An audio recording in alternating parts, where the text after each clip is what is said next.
Good evening, everybody, and welcome back to the Kansas City Open, live from the wonderful Side Pockets, Blue Springs, Missouri. Stephen Jameson, Stephen Wyatt here with you for this evening's session, which gets underway with a banger very, very shortly as Tyler Styer is action against Blake Baker. That's coming up for you in just a moment. But Steve, we saw a great afternoon's session of play, and we left that session thinking, okay, we're progressing here. We could see each match slowly getting more and more competitive as we go through the rounds, and into the winners qualification round we go here. 4 great matches to come. It's a weird matchup though, because every single player who's made it this far knows they have 2 chances to get into the last 32. Yeah. Does that weigh on a player's mind at all? You know, I'm not sure, but the way I look at it is anytime I have 2 chances, it's a little bit of a weight. Maybe I don't play as hard if I know that 1 loss isn't going to send me packing. But at this level, these guys, I don't think anybody's worried about how many losses they have. I think get to Sunday, get to the final day, get to trophy day, and go from there. Feels like a good strategy, I think. I mean, we've got 4 great matches to come. We'll see Chris Melling in our 2nd match. We'll also see Justin Bergman back in our 3rd match of the night as well. Ricky Evans closes the show for us in the 4th match. Some great games to come. But if you weren't with us earlier, you missed some brilliant action. I want to give a shout out to Amy Beecham knocking out Sam Henderson, who was highly fancied. He's obviously a brilliant player. But Amy Beecham, Englishwoman, comes over. She's a fabulous player, 4-time English 8-ball world champion, and she showed up and showed out. Well, Amy is a name that I wasn't familiar with. I'm familiar with it now. She played absolutely great on this table. Like we talked a little bit about before, I think she's just comfortable here. I'm excited to see more of her as we get a little deeper into the tournament. Of course, Sam Henderson, you can't say enough good things about him. And so many great matches from before, it's hard to pick one out that's great. But being that we ended on Amy and Sam, and the way it ended, that's definitely my match of the day so far. Yeah, it sets us up beautifully for this evening then, and as I mentioned, it sets us up for our first clash of the night, and it's Blake Baker taking on Tyler Styer. Both these two were in the shootout yesterday. They've had experience on this table. It feels like a good matchup to get us going. Without further ado, that match is next with me and Steve. Ultimate Pool USA presents the Ultimate Pool USA League Grand Finals. You and your team climb the leaderboards for a shot of winning the $100,000 first prize. Survive the heart-pounding formats of match and shot clocks. Deliver for your teammates when it matters most. Track your progress with Ultimate Pool Score. All roads lead to the Grand Finals in October 2025, and your chance to claim a $100,000 first prize. And because our motto is for the players, all prizes are cash payouts. Begin your journey now and sign up to your local Ultimate Pool USA League. Ultimate Pool USA, for the players.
Thank you.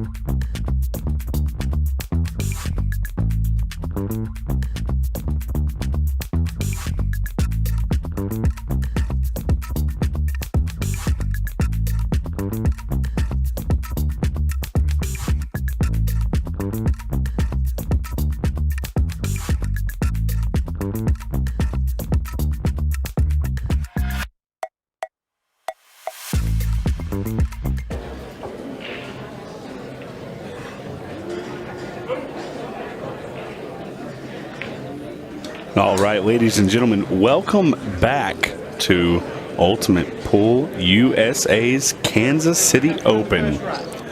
We have a great evening session with you. We ran it down just a minute ago, but we're going to kick things off with Tyler Styer and Blake Baker. Blake has won the lag. This is a big match. I believe this is winner's qualification. So win here, and you are into the final 32. Big opportunity for Blake Baker here, taking down somebody as strong as Tyler Styer. That's definitely going to be a big confidence booster for him. And on the other side, of course, Tyler knows the fight that he's in. He's been here in this situation before. He's used to this tournament. So let's see if he can go to work.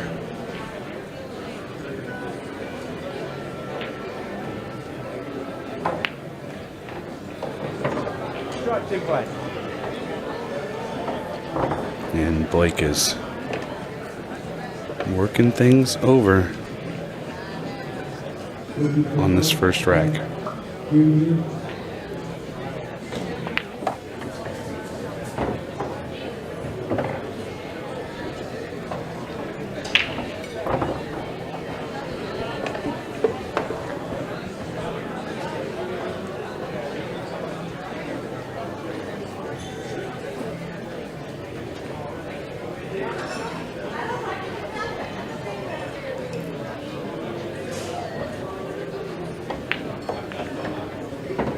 Great shot there, moving the 12 and opening up the 15. This is the start that we wanted here for Blake Baker.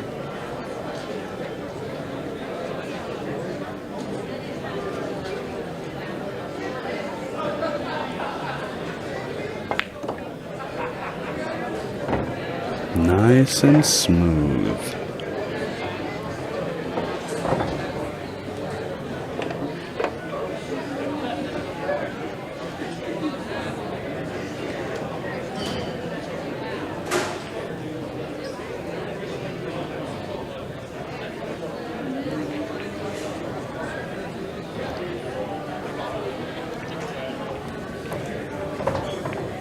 Good shot there by Blake.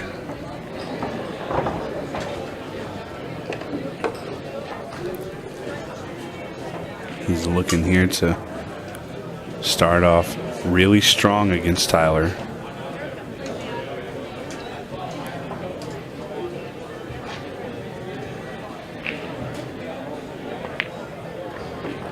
Watch out, cue ball.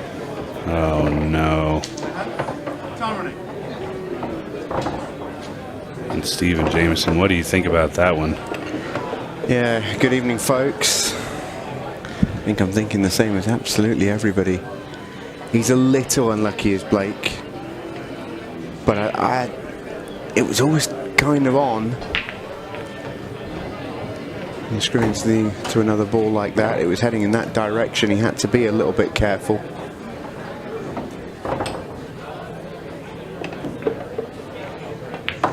And Tyler Styer here with a prime chance to take an opening lead. Looked in good shape earlier on. Tyler. Tyler's one of those players that even when he doesn't win, he always looks strong. Generally, if he's not winning, it's simply because his opponent played very well. Yeah, his floor is pretty high, isn't it? His B game, his C game is still pretty top level. Yeah, I mean his Z game could give me the 3 out. So I mean, yeah, he's a very great talent, and I'm glad he's here. I'm glad I get to commentate on his matches because he really is fun to watch. He may not be the the all-out Chris Melling style of shots. Well, he's not flashy in any way, is No, he? he doesn't have to be, and that's agreed. the key there, is that he could be flashy if he wanted to, but he just doesn't have to. And as we see the mistake from Blake, which took him from the table to his chair. And as I say, I mean, it is unlucky. I'd be harsh to call it anything but unlucky, but I do think there was an element there which that shot could have been played a little safer. Yeah, you can always shoot a shot differently, and sometimes when you're at the table like that, it's not as in focus as it would be as us sitting out here. We have all kinds of camera views. We can see everything. Oh, I've never played a bad shot in this box. We're both 100%. Absolutely. And Tyler opting for the sideball break and makes multiple balls here. Well, it's the one thing that Tyler was pretty keen to impress upon us after that opening fixture earlier on today was how important he felt the break was, and whether it was going well, whether it was going badly, he felt that would make the difference in his tournament, essentially. Yeah, and clearly he's found something here in that sideball break if he can keep it up, because that really was a great break. He was able to make 2 stripes down on the break, which makes the run quite a bit easier.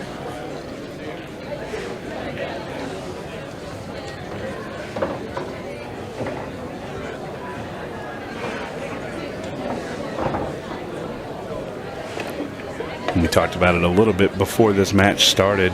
So many great matchups earlier today. There's multiple great matches coming up. It's hard to pick a winner, that's for sure.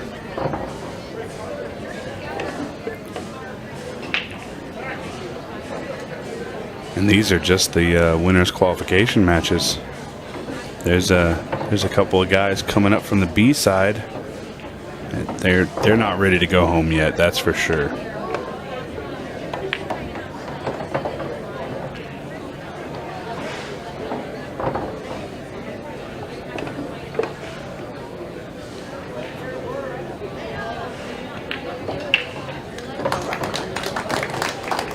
Great shot there by Tyler to take the second one. Yeah, looks in control, doesn't he? Looks smooth. I'm always impressed when I watch Tyler Styer, but particularly in the sort of last few months, feels like he's just hit that extra gear a little bit. Winning breeds more winning in this sport. It's a strange one. See here, he ran to the final of the Louisiana Open, which was our first Ultimate Pool USA event. Multiple Moscone Cup team member as well for Team USA. Yeah, and something that doesn't get talked about a whole lot is that Kremlin Cup Championship. That's a very international field of players over at the Kremlin Cup. So that's a very strong win for him there. And sometimes in this world that we live in, this pool world that we live in, sometimes it's not always about who's the best, but sometimes it's about who's playing the best consistently. You see guys go on runs of great wins. Chris Melling is currently on a run of great wins. Yeah, he is. Tyler Styer is currently on a run of great wins. So it's exciting to think, somebody else's turn could be next. And there's the talent in here. Any one of these guys could get it. Jordan Shepard could get it. You never know. Shane Thompson could get it.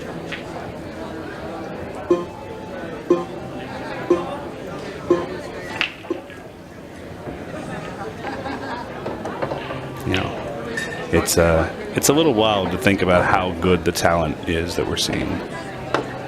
Yeah, it is, and it's a great thing. You know, the breadth of talent across the United States in particular is huge. Yeah, and it's only going to get better from here. You know, this is definitely not a one-off event. I know we have multiple events that we would like to do. No details on those yet, but definitely looking forward to the next announcement there. And, you know, again, the talent there will be even better than what's here, which is a crazy thing to say, but the excitement is ramping up for Ultimate Pool USA. And guys, if you have friends that are playing in this and you want to see how they're doing, you can always go check out ultimatepoolusa.com, and that will allow you to check the brackets, see where your hometown player is, see if the guy from Arkansas is still winning, or maybe to see if your significant other is still in the tournament. Ultimate Pool USA is where you find all that information. But don't go anywhere yet, because Blake Baker is on the run trying to get over the hill of winning that first game. This is a big swing game for Blake. He has an opportunity at the table, and 2-1 is a whole lot better than 3-0. Yeah, it's one of those early swing frames, isn't it, that can be so important.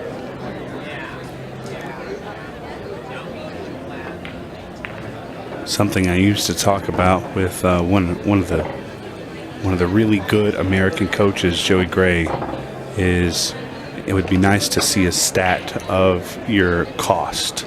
So you missed a ball in rack 1, and your opponent wins that rack and breaks and runs the next one. So it would be nice to see in these longer races like this, races to 7, you know, just how many games one error cost you in a match, because again, the level of talent is so high. Alternate breaks is a little different, but it's still relevant. Well, it's one of the things that, at least culturally for me, as we're going to watch Blake Baker get himself into the match here. Important visit for Blake there. But yeah, for me, I mean, alternate breaks is just the done thing in English 8-ball, which is, you know, obviously what I'm predominantly used to. The idea of, you know, turning up to a match and not even ever playing a shot is something that seems so alien. But it's one of those things that one of the things I like the most about American pool, you know, in general, en masse, is the amount of variety within it. There's always a different game. There's a different rule set. There's different stipulations. And you see there for Blake Baker, you know, he's a US Amateur Champion in 2019. He's been 4 times a Speed Pool Champion. Great. Bring it on. So many different elements and facets to this wonderful sport. Yeah, and you know, going back to the alternate break, winner break thing, you know, winner break is fun to watch because it's nice to see good players put in packages. But overall, for competition, I really do like alternating breaks. I mean, nobody wants to watch a boxing match where one guy isn't allowed to punch.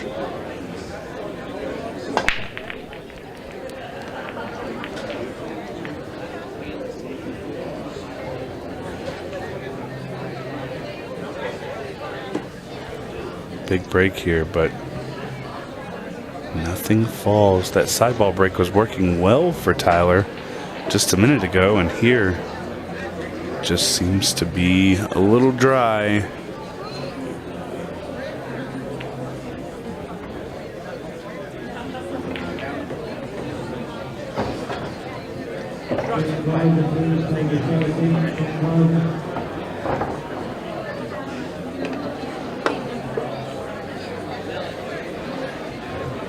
Big stretch here for Blake Baker. He has to be pretty careful with it as well. Played it well.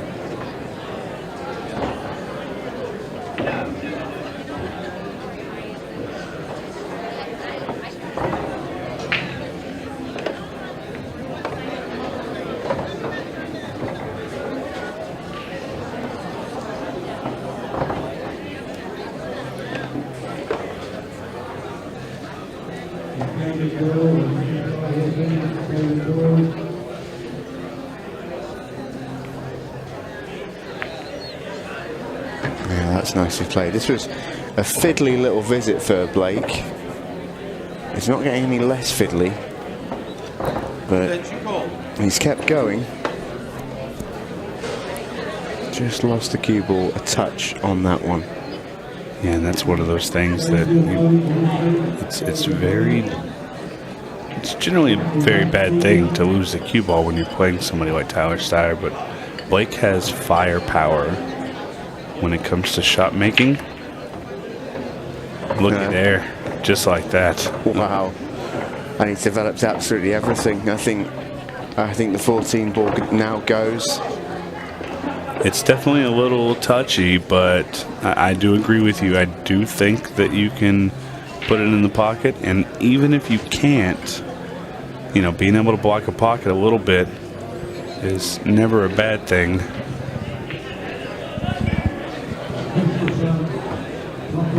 I mean, you know a little bit better than me here, Steve. Was he playing the treble, or do you think it was the it was a crossbank double? No, he tried a one rail crossbank. Yeah, I thought so. I just wanted to maybe give him the option of a bit of benefit of doubt.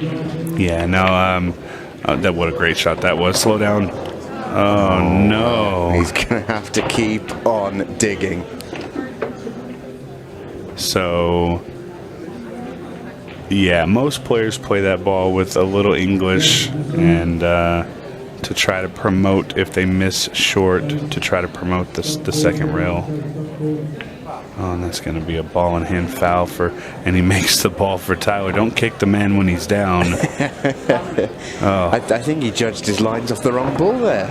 Yeah. Made the three beautifully. If he would have judged it for the 8 ball, that would have been great. Yeah, so he came up a little short on that one, but was able to get the double and just really had to work to make the 14 in the pocket there because of where the 7 was, and it cost him his shape.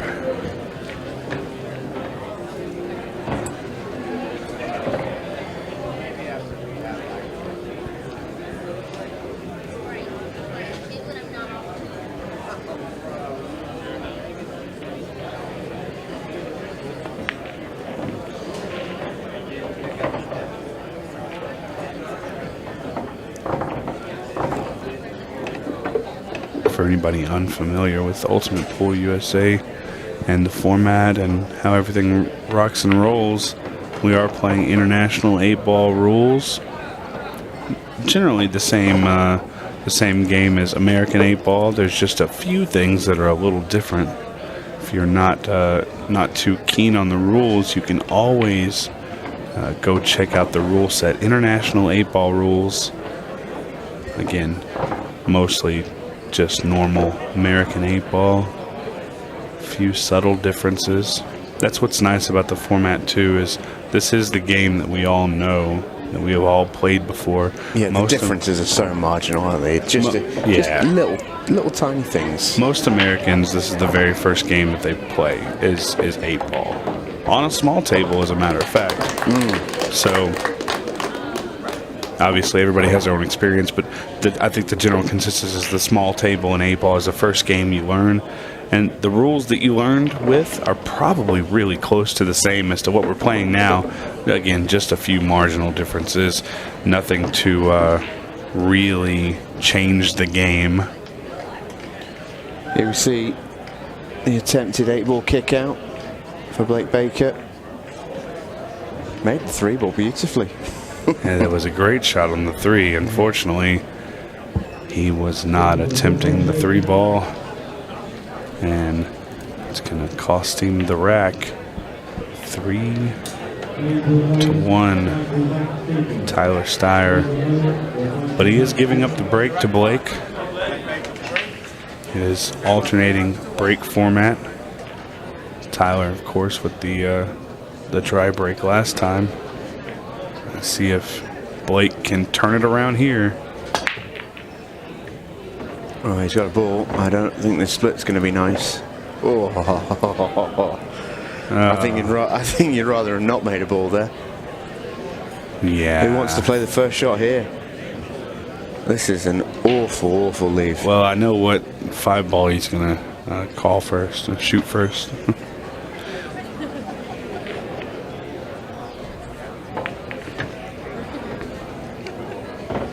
He actually did pretty well there. He moved a few balls out.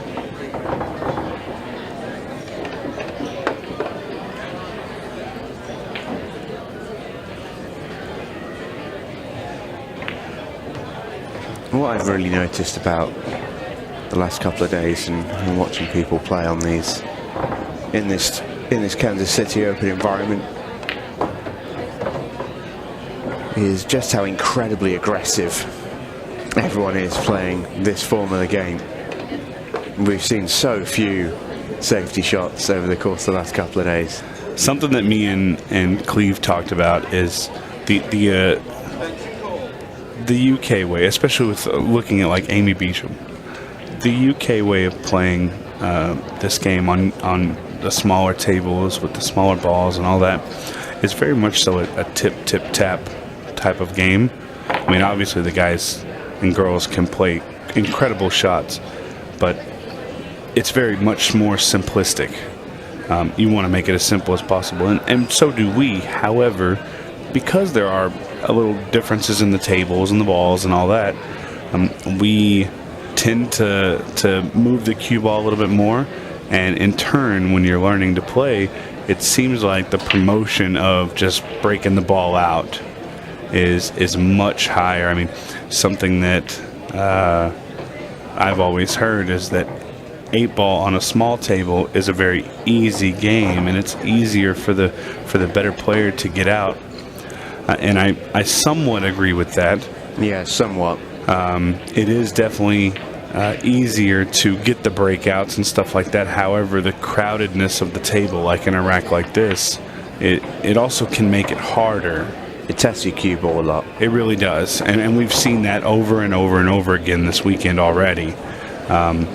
Even in this match already, the cue ball is so important, and it is easy to lose it on the smaller table with a lot of obstacles.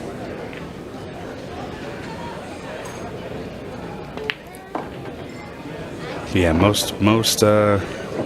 I think most American players are going to attempt the breakout shots before they play a safety, unless they just have no opportunity at it.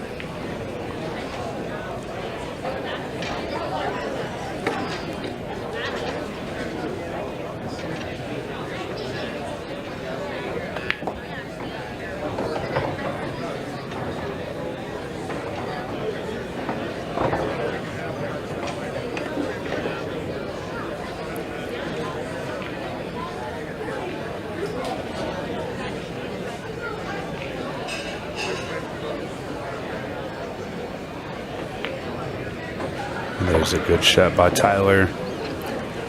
He wants to go ahead and win this and just get through to that winner's qualification. He gets to go home a little earlier tonight. Have a little bit of rest. Yeah, your day's done if you win this match. There's definitely a bit of motivating factor there, I'd say. And I imagine Tyler would like to go back to his hotel room, call the wife, ask her how her tournament's going, and just sit back and chill in the hotel room maybe. And of course, I'm sure Blake Baker would like to have an early night, because I believe the loser of this match has still got at least one, maybe two more matches. Yeah, that B-side is filling up, and a couple of noticeable exits in that B-side as well.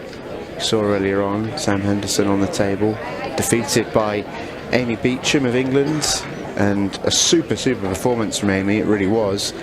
And going down into that B-side, short races, out on the outside tables where those pockets certainly are bigger than they are in the main arena table. Then all of a sudden it becomes a real lottery to get yourself through, and Sam Henderson has fallen in the Kansas City Open. We will, however, hopefully be having him joining us on the show a little later. So good news for us, less good news for Sam, but I'm sure we can keep him cheerful. Yeah. And that's one of the, oh no. Tyler with a really tough break there. Sent the cue ball one rail straight into the corner. I do like the TV table being tighter. And somebody asked me earlier, they said, why don't you recover all the tables? I said, well, you know, that's it's not quite cost effective for the host venue. It's a little tougher to do because we want to make sure that we do get the tables right. And that the other thing is that they said, well, why wouldn't I want to play all my matches on the TV table? Well, you can, but there's an extra little risk in there. The outside tables are not timed and do not have a shot clock. It runs on an unofficial shot clock. So if you get on the outside tables, no shot clock for the most part, no match clock, and no chance of a 6-ball shootout. And so being on the TV table has its ups and downs, but all in all,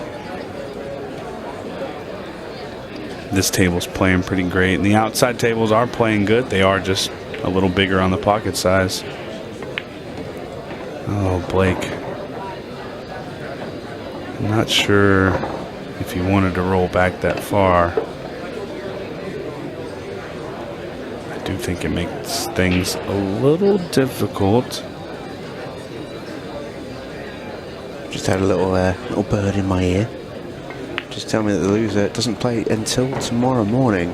Oh, they get a little break. Okay. They do get a little break, which is nice. You know, not to be sniffed at, but I think you'll sleep sounder knowing you're in the last 32 than you will if you know you've got a loser's side match at first thing in the morning. I can tell you my plans on for the rest of the night, depending on if I win or lose, change drastically. So if I lose, I'm probably going to shower and going straight to sleep.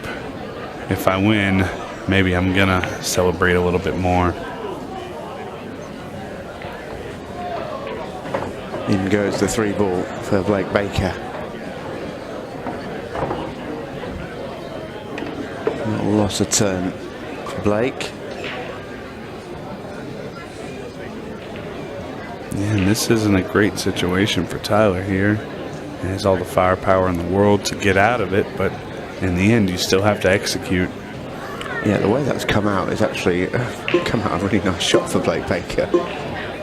Definitely got second prize having missed that. Oh, and Tyler was really going for the safety. He wanted that cue ball back behind the 8, and I don't think he got it. So an opportunity here for Blake. Just make the 15 and have any shot on the 11, and you're good. Yeah, just wasn't precise enough there, Tyler Styer, which is unlike him. Usually a very deliberate and measured player. He's let one slip there. Oh, what a pot. Yeah, well. There's a little bit of talk about, you know, how these valley tables can play and all the rest of it. I don't care what table you're playing on, that went straight in the heart of the pocket. Yeah, it doesn't matter how big the pockets are if you're hitting the center of them. You're exactly right. And both of these guys have done pretty well, bar a few small mistakes. And Blake Baker seems to have a little bit of the crowd behind him. He's going to take that rack and make the score 2-4 with Tyler here. We haven't seen it come into play except one match earlier, but we do have 27 minutes left on the clock. Could have been in a real situation for Amy Beecham and Sam Henderson, almost a 6-ball shootout, but it was not meant to be. Yeah, you can just see where Tyler played that safety shot. I do think it was the right shot to play. The vision was there. It's just his execution was a fraction off, and that's the one thing we talked about earlier on, the difference between, you know, that aggressive attitude or trying to find a safety. Sometimes the debate simply comes down to, okay, I've got an attacking option or a defensive option. Which shot is easier? Okay, well, they're both difficult. I might as well go down swinging. Because that safety shot there from Tyler, it's one thing to have the vision to see it, which was excellent, but the execution of it was really, really fiddly.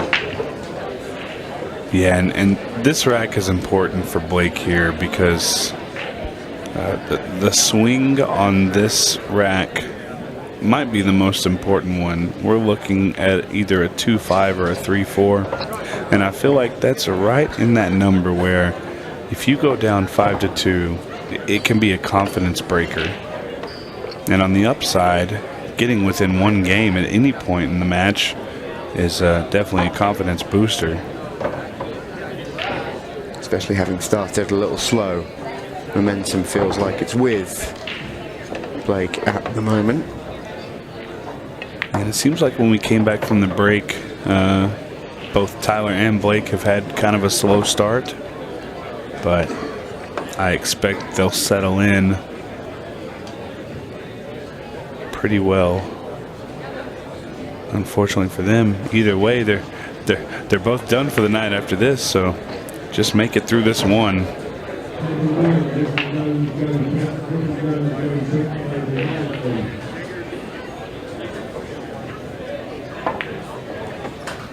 And he's hit this really well.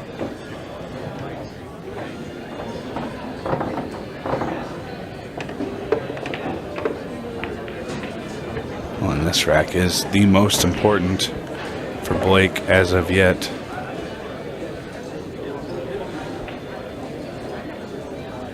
This could start his comeback.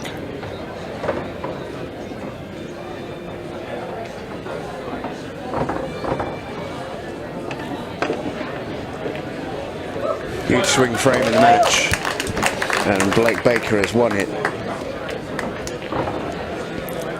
Yeah, and Tyler was in complete control of this match at 4-1, and all of a sudden things are a lot different now. Just one game separating both players.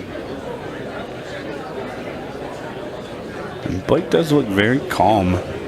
I can't stress that one enough. He does look very calm, and that's always a good thing. Yeah, certain players have sort of different mindsets around the arena. Some players absolutely don't look calm, but also it can just mean that they're really, really focused and they're living and breathing every moment out there. And for some players that works. It's not for everybody. But as a general rule of thumb, looking as comfortable and at home as you can out there in the arena is usually a good sign.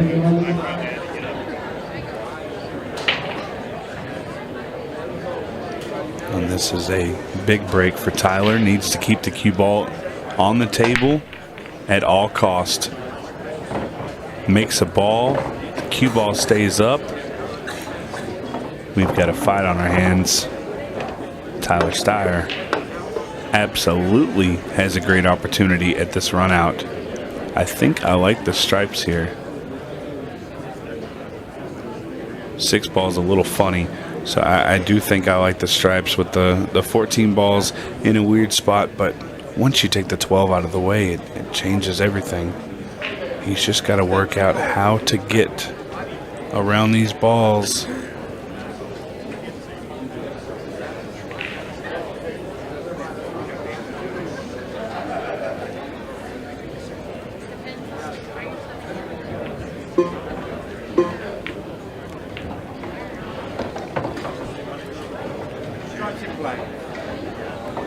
I always like it when a player tells us exactly what they're going to do. Tyler Styer shows us it's 15-2. Bumping the 14 ball into play. He's got insurance of either the 12 or the 11, maybe even the 9. Didn't need to move it by much. That's probably gone about as badly as it could have, but that's still, I don't think, a huge problem for him. I think the 14 goes up top in the top right, and it sets him up pretty well for his next shot. At that point, it's dealer's choice. It's whatever he feels comfortable with.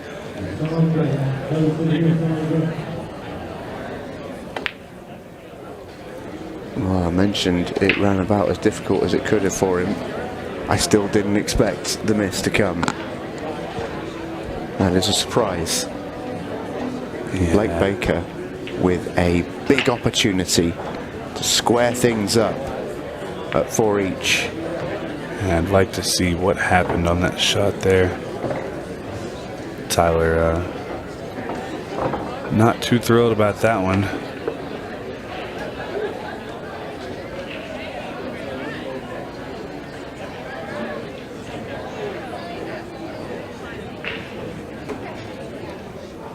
And Blake, got to be feeling good. He's getting an opportunity to table it that he shouldn't have had.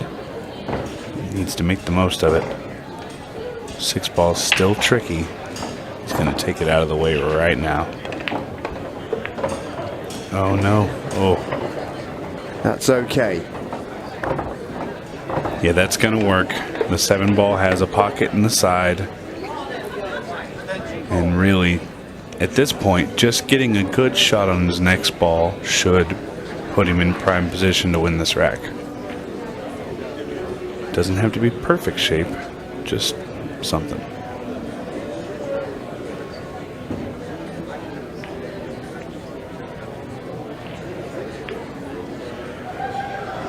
That's tidy.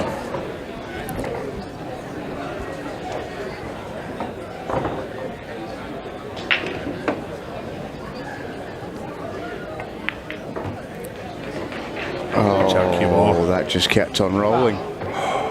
I don't think you can believe it's gone that far. And the way we started this match with a very unfortunate Blake Baker scratch, it's come back to haunt him here.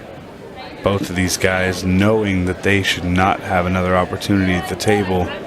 And it's like Christmas around here, getting gifts back and forth. That's absolutely brutal for Blake. Again, the first scratch was unlucky, and you could say that scratch was a little unlucky as well. But he knew the line he was on. Always think a good way to approach your work in situations like that is almost say, right, if I'm long or short, what happens? Obviously, in an ideal world, you're perfect. You're right in the middle. But if you're a little bit short, are you okay? Yes. If you're a little bit long, are you okay? No, you're an off. Just err on the side of caution a touch. Yeah, so I was working with somebody helping me with my game, and we like to separate the tables into green zones where it's okay if your cue ball travels that way, and red zones where we really want to stay away from those.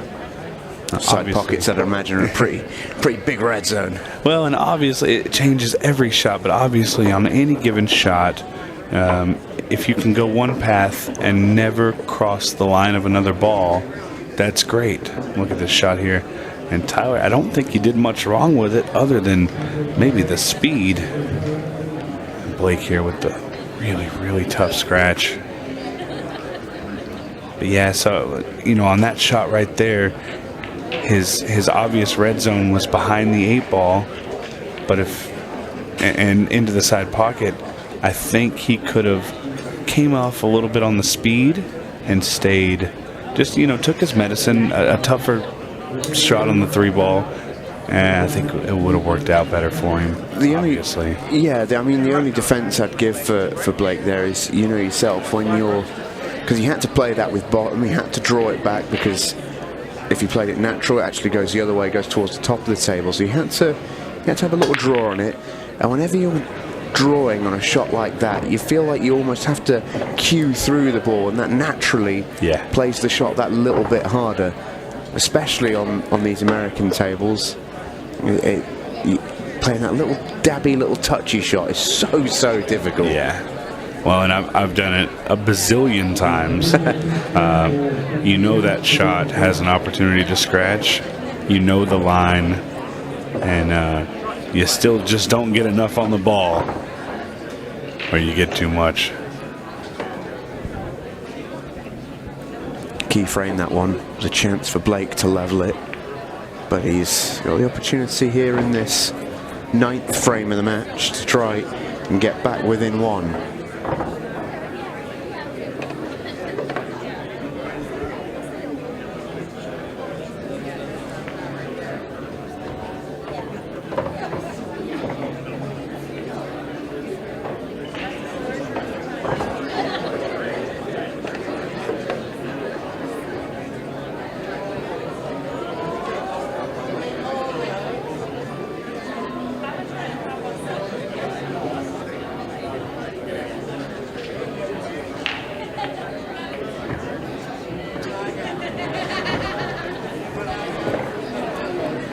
Blake here, it wasn't really the best opportunity on the break, but he's made pretty well on it.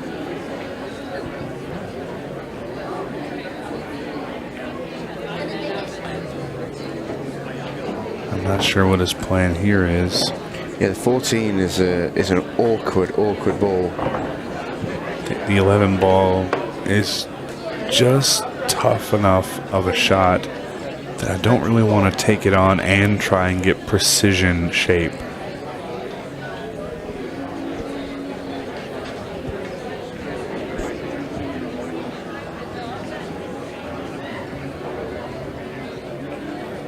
I'm just trying to think how on earth you connect these two balls. It's really tough. I think ideally he wants to come off the 11 and clip the right side of the 4 if you're going to do anything.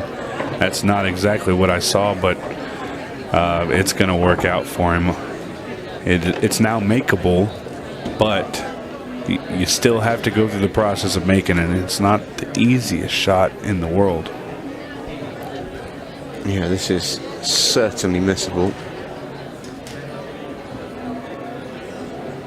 But Blake looking very confident. Oh, and it just sneaks in. Now, does the 8 ball pass the 2? Because if it doesn't, this shot becomes infinitely harder into the side pocket. You're sending the cue ball. Luckily, there's blockers there, but it's so easy to miss this. Oh, and he nailed it right in the center of the pocket. Yeah, it's a lovely shot. I actually fancied him for it, you know, because it's all just about getting in line. And once you were confident that you had the line, the pot, those 2 balls over covering the side pocket there actually were really, really handy, because your biggest worry on a shot like that is you can't control the cue ball because you're so short and so thin that it's going to be flying everywhere. But just having that little safety net. Yeah, it's like a saver, right? It's you know that the cue ball is not going to go too wild, but again, the really tough shot on the side pocket. I like the side pocket cuts, but I know a lot of people do not. Yeah, they don't. Very, very interesting ordeal here. 5-4. And we're at looks like the 16-minute mark. So another rack going to Blake Baker could put this in that 10-minute range. I do still feel like we won't get anywhere near a 6-ball shootout. However, the 15-second shot clock could have a say in this match. Definitely is in play at this rate, especially with Blake Baker coming to the table now. He has an opportunity to tie this up 5-5 against Tyler Styer.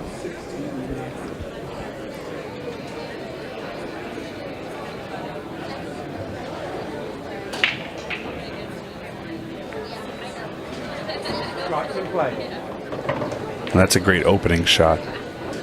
Getting to the 13 ball. Showing us exactly what his line is. 13 to the 14.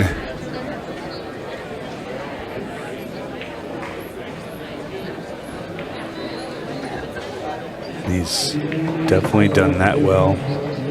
Now he's got a clean opportunity here to shoot the 14 into the side pocket.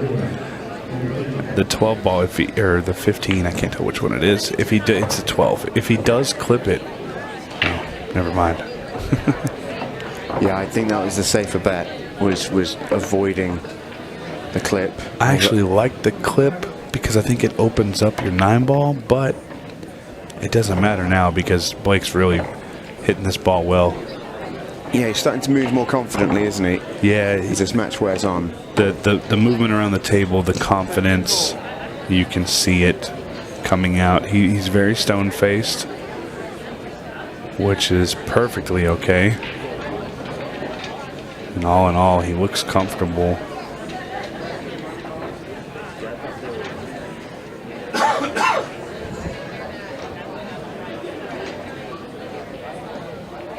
I only wonder if he is able to take this rack, how comfortable he'll be when the clock is half of what it is now. Well, a 4-time junior speed champion. You'd hope he wouldn't mind a 15-second shot clock too much. Although that junior crown might have been a little while ago for Blake. Well, it's not even that. Being able to run balls quickly on an open table with no opponent, that's one thing. But having to make a quick decision in a very competitive game against one of the best there is, that is 100% a different scenario. You can be fast, but there's no opponent in speed pool, just the clock. It's a great way of looking at it. He is looking at the top left corner here. He's going to bank it one rail through the 1 and the 2. Does it promote? Oh, watch out, 8 ball. Well, what a way to lose the frame. In reality, I'm going to put it to you that that's not the end of the world for Blake Baker. Here's why. Obviously, he's lost a rack. That is a disappointment. But the way that he's lost it, I don't think is a bad thing to have happened. The reason why is because he wants time on the clock. If he's going to make a comeback here, he needs time to do that. And Tyler Styer gradually running through 6-7 balls, taking a few minutes off the clock. As soon as Blake misses that ball and doesn't make it, he's lost the frame. Tyler is never ever losing the frame from that position with all the balls open. So actually just knocking in the 8 ball as you miss, yeah, you've lost the frame, but you'd already lost the frame. Might as well get those extra 2-3 minutes back and add it to your tally on the match clock.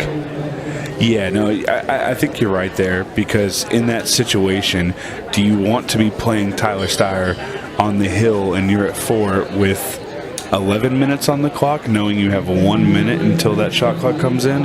Or do you want to play it with 13, 14? It's a smart play on it when you think about it. It's definitely a glass half full take. But I do like it, and I do agree with you. I'm full of glass half full takes. I've never seen an empty glass in my life.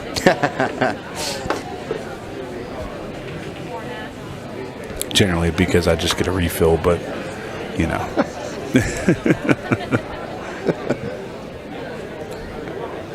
Big first shot here on the 13 for Blake. Uses a friendly little nudge from the 6. That's well calculated. Yeah, a little help from the 6 never hurts.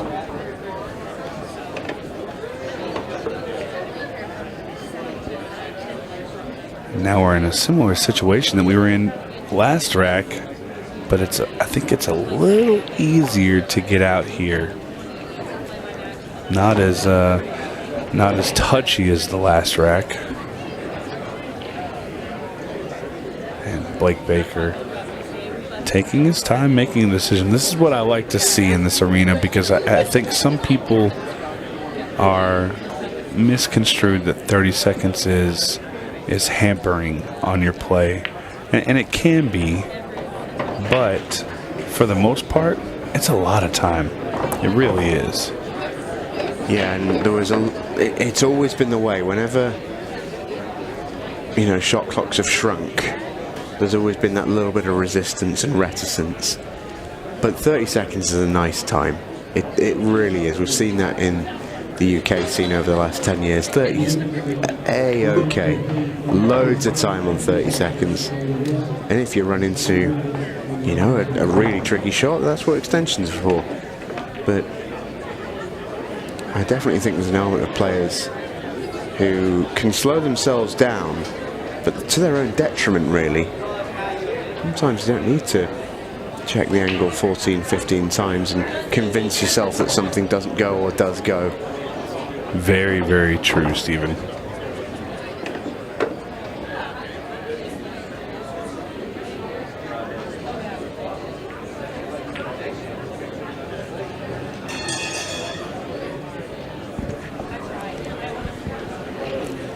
And this 12 ball here is an important shot for Blake. Don't want to overdo it or underdo it on the shape. Just get there and it's not terrible. Let's call it what it is. It's a cut opposite of the way you're going, so kind of a back cut into a corner pocket that's 4 inches.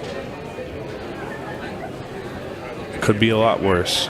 It's definitely not a given. I do like the fact that Blake is giving this ball a lot of respect.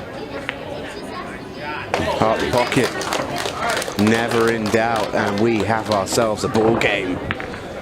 6-5 as we tick towards that 10-minute mark, and that is significant because that is when we see the introduction of the 15-second shot clock.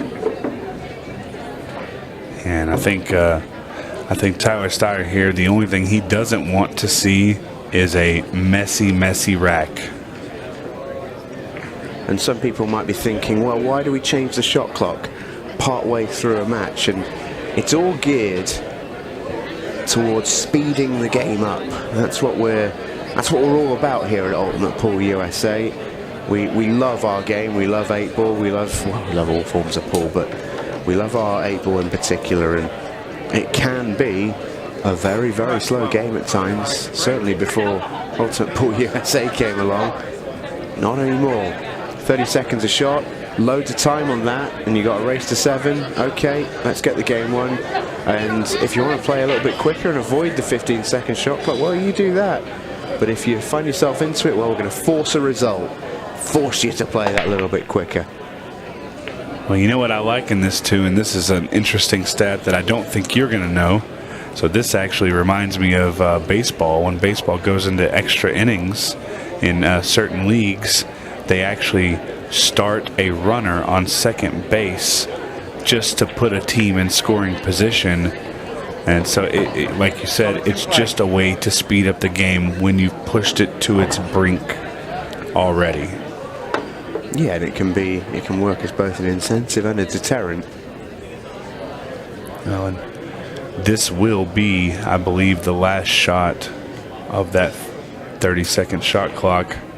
But it goes to show as well, you know, we've got two players here in Blake Baker and Tyler Styer, who, neither of who I would suggest have ever, at one point during this match, buzzed around the table. And this is going to be the penultimate frame. Oh, not again. Oh, my goodness. He is having the worst luck with that cue ball going into the pocket. Oh, that's so unfortunate for Blake. I mean, that's crazy. He's never going to want to see a cue ball scratch ever again after this one. And I mean, really, just the bad luck on those 3 shots in the beginning, in the middle, and now in the end. It's really disheartening. Well, we'll try and show you that again. Here it is. So unfortunate. Well, I just don't think he expects it to keep going. Yeah, he thinks that's stopping half a foot short of where it ended up, which was the middle pocket. Yeah, it's just you know, just has to tighten up the cue ball just a little bit.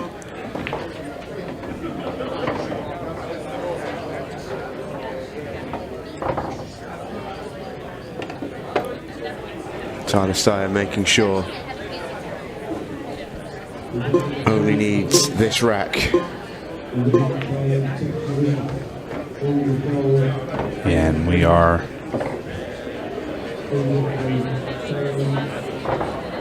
well into the 15-second shot clock, but it's not going to matter here.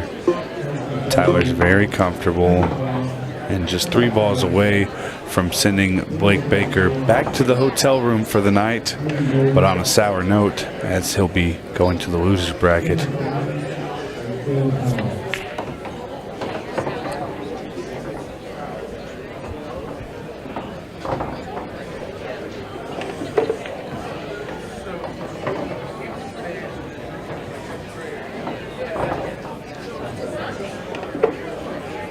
And this is going to be it. Blake Baker having a little fun with Tyler Styer there, bumping the cue also as a sign of concession. They're just having a good time there. And Tyler Styer is going to take this match down. What a beautiful outcome, and we will get a word from him here in just a minute. More Ultimate Pool USA right around the corner. Ultimate Pool USA presents the Ultimate Pool USA League Grand Finals. You and your team climb the leaderboards for a shot of winning the $100,000 first prize. Survive the heart-pounding formats of match and shot clocks. Deliver for your teammates when it matters most. Track your progress with Ultimate Pool Score. All roads lead to the Grand Finals in October 2025, and your chance to claim a $100,000 first prize. And because our motto is for the players, all prizes are cash payouts. Begin your journey now and sign up to your local Ultimate Pool USA League. Ultimate Pool USA, for the players.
Mike Johnson, Carpet Direct, Windows, Floors, and Decor, KC.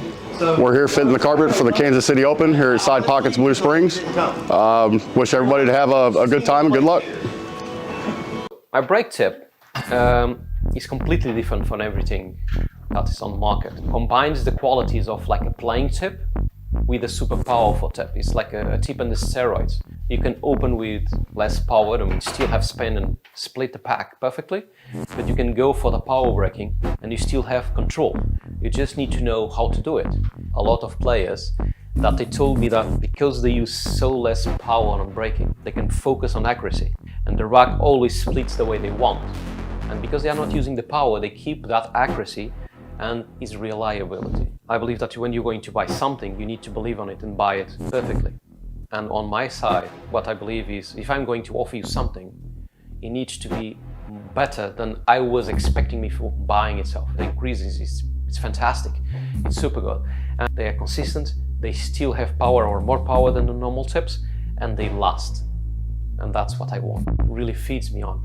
When people say thanks and they like the product and they are happy, I feel joy to myself. It's not really just proud, it's just joy. I feel happy. Welcome back everybody inside the arena with Tyler Styer, who is through to the next stage of the Ultimate Pool USA Kansas City Open. Another game, another victory, and another game where you were forced to work a little harder than I think you might have liked, with a combination of dry breaks and everything else that was going on. Tough game to win, but you won it, you must be pleased. Yeah, I definitely feel a little fortunate.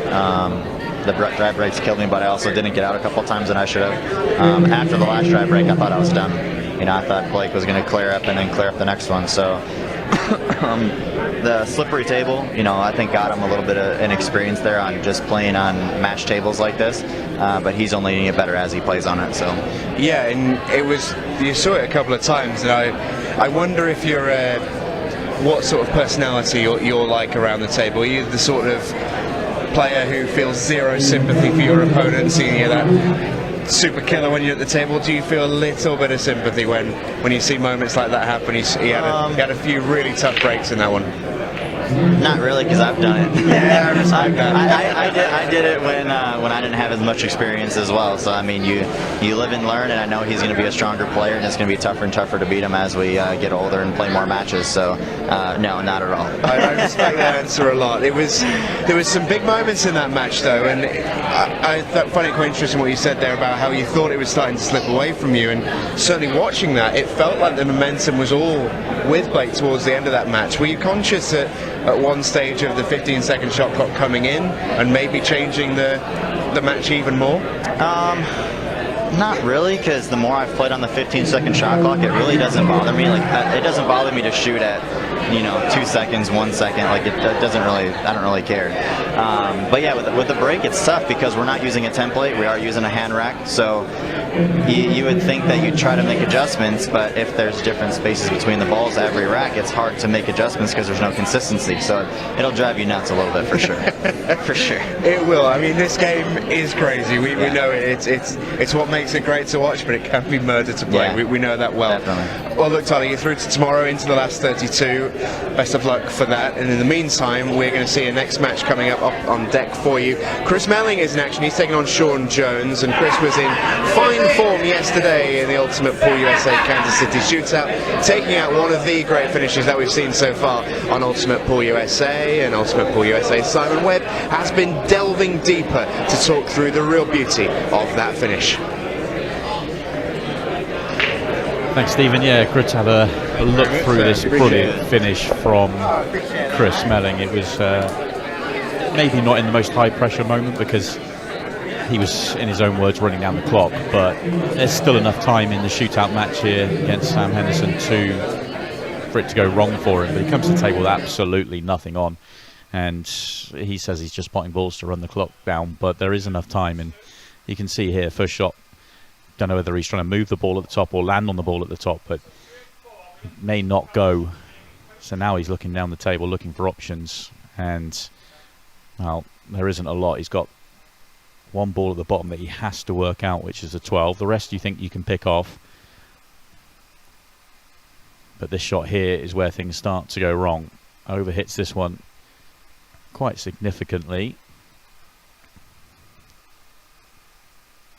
And now he looks like he's in a world of trouble. But it is Chris Melling, and a number of times he gets out from these situations. I can tell you, if I was in Sam Henderson's chair right now, I'll be looking at him going, you keep going, because you can't get out from here. But it is Chris Melling. There's big shot number one. But no reward. Absolutely still nowhere. Still 3 big problem balls on the table. Can't do anything with this one other than just drop it in, which he does. And at this point you're thinking surely there is no way out, but Chris Melling had other ideas. This is from the shootout last night in the semi-final. This was the frame to win the match, but with the clock running out, he did have a little bit of a backup. You can see there just under 4 minutes to play, but huge shot up the rail, gets the breakout but gets no reward, still not on a ball. But even then, it is still Chris Melling, and he still believes. You see, never shakes his head, never gets annoyed. He's always just immediately looking at what's the next option. We are playing at 15 seconds a shot here, and it feels like he's got all the time in the world. Quickest brain in the sport for me. And he sees it so quickly. Comes up with a huge bank shot.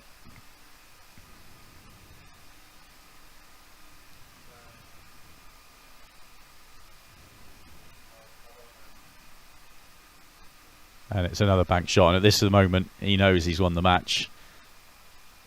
Tap of the knee from Sam Henderson, and just an outrageous clearance here. Absolutely nowhere, all the way through it, right up until this moment he gets onto the 8 ball.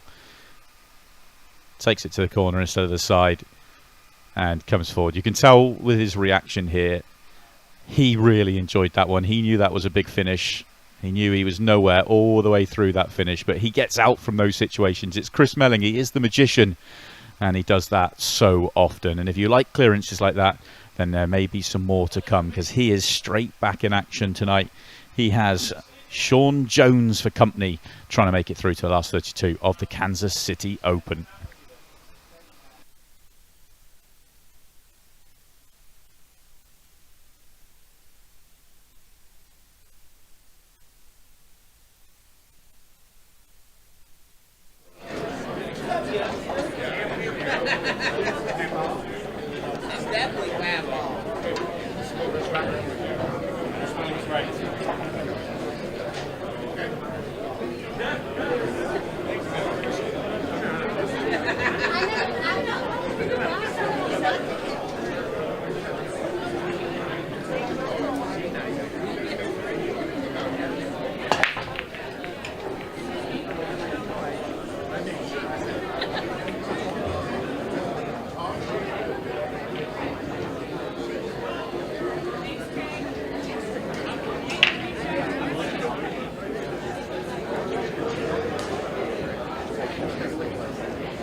Well, welcome back, everybody. Fascinating to get the insight there from Simon Webb on that Chris Melling finish. It was pretty spectacular.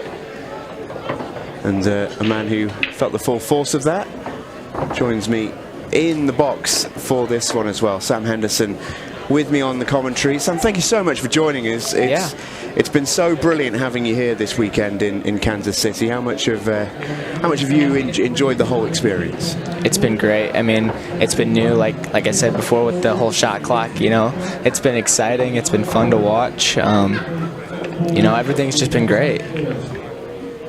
Looks like we got a good match here. I haven't seen Sean yet, but yeah, you know all about Chris Melling by now. I know all about Chris Melling after last night. That last out that he played against me was insane. Yeah, we just played it before we got you into the booth. It wasn't a deliberate choice, but a happy accident, I must say. It was pretty special. Yes, for sure. But Sean Jones doesn't look like the type to play reputations, and that's important in this game. Yeah. It looks like he's made a few good shots here so far. It's going to be tricky getting on this 8-ball, though. Yeah, I think he's just come to see if he can land behind it, but I'm with you. I think he's got like a really tough shot to play. Trying to draw to the rail and then back out. Oh. Looks like he just poked at it. All right, Chris, let's see one of those spectacular outs. Yeah, he's got a shot to play first. I'm not sure he's on much. He can just sneak through to 12. It's gonna be tricky getting the 11 out, but if he can just knock it out with the 10, that'll do.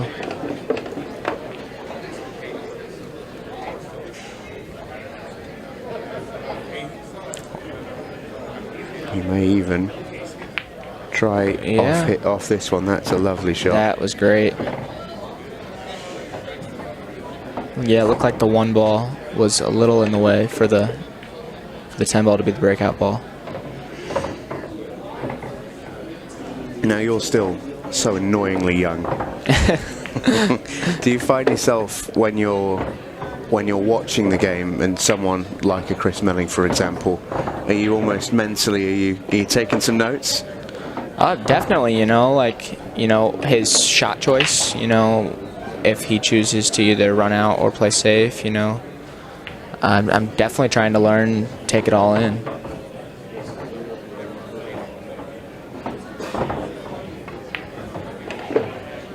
I think it's one of the things Pretty good speed. Yeah, I think it's one of the things that's quite underrated actually about Chris's game is because he's so well known for those flashy clearances and playing fast and having that eye-catching style. Yeah. I think actually if you gave a player who didn't have all of those things the same nuts and bolts and the mechanics of Chris's game, how he sees it, the shots he plays, they'd do pretty well as well. It's not all about the flashy finishes. His fundamentals, I guess. Yeah, he's got great fundamentals. You know, I mean, he does good in almost every game he plays. It doesn't matter 9-ball, 8-ball, snooker. You know, it doesn't matter. He's just his fundamentals are great. You know, he's just an overall great player. I know you've had a chance to have a few minutes with him this weekend after your match. It must have been pretty nice to have that sort of level of conversation and getting to know a player as well known in the game as him. Yeah, he was just telling me how I took the right shots, but I just had a couple positional errors, and the slickness of the table got me a couple times, and he said he would have done the same thing as me, you know, just the slickness. That must have been quite a nice thing to hear. Yeah, and then I watched back the video and I heard some of the nice words he said, and I thought that was nice. It's something that we heard Tyler talk about it in his last interview after his match there with Blake Baker, that it's something it's very difficult to prepare for if you're not familiar with how slick and how slidey a TV table plays. It changes your entire game. Yes, for sure. There's a lot of shots you can't play because of the slickness. Like playing a ball with a lot of inside is really tough. And also, it doesn't take much to screw the ball back. No. Draw the ball back, I Not should at say. all. I just got done watching Blake and Tyler's match, and I think it was that the cue final ball rack. kept on traveling, didn't it? That cue ball just tracked right towards that side pocket. He barely hit it, and just, it just came right back. It looks like Sean's making a good out here. Yeah, he's taken these out really, really well. I feel like he's now done the majority of the heavy lifting.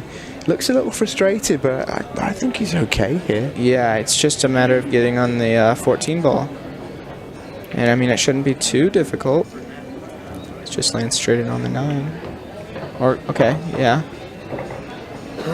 Yeah, that's nice. That means the 9 must comfortably pass the top left. Yeah. He'd like to be quite straight on it. That's not bad. Just draw straight back now for the 8. Yep.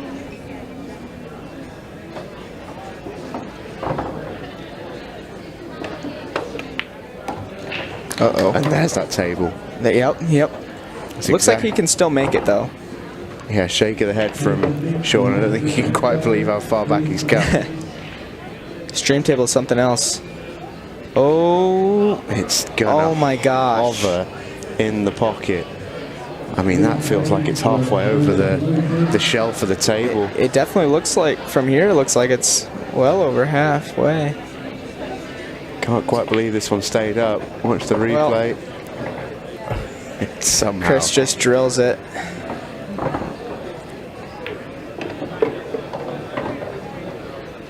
His potting ability is just so good. Yeah, and if you listen to him, it used to be a lot better. It's one thing that he says has declined a little. Wait, the 8 ball just fell. That's okay. It'll come back up. Oh my goodness! It was that deep. It was. I'm not surprised. Chris is having a little giggle. I'm not surprised to see it fall. We talked about how deep in the pocket it was. It's actually going to be tough for our referee Scott Price to replace it where it was. He's done a good job. Thankfully, it's not going to stay there much longer.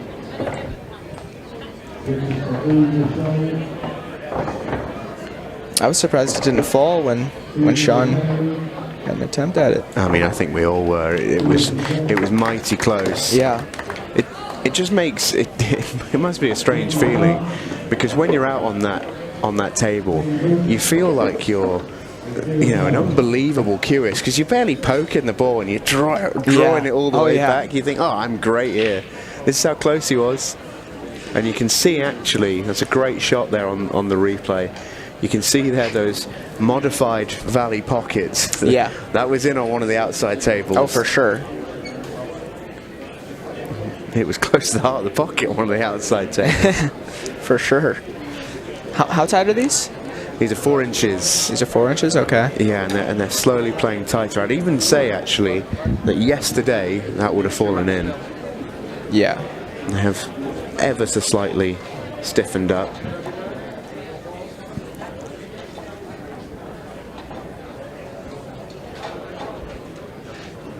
We are talking pretty tiny margins, but that was a pretty tiny margin kind of shot.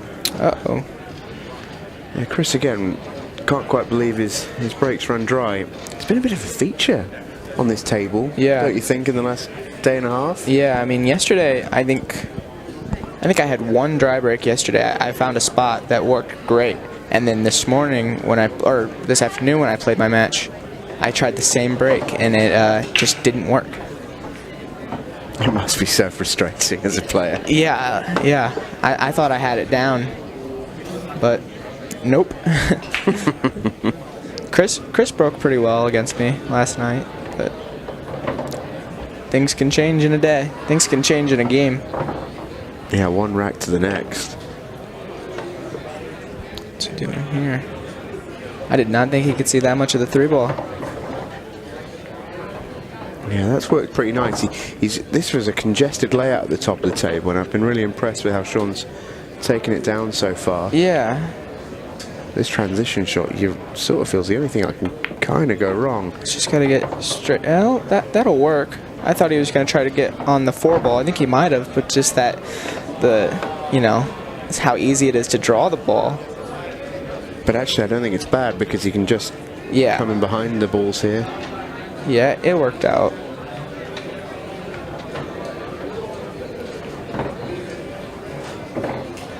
Checks it out with a bit of inside. That's nice.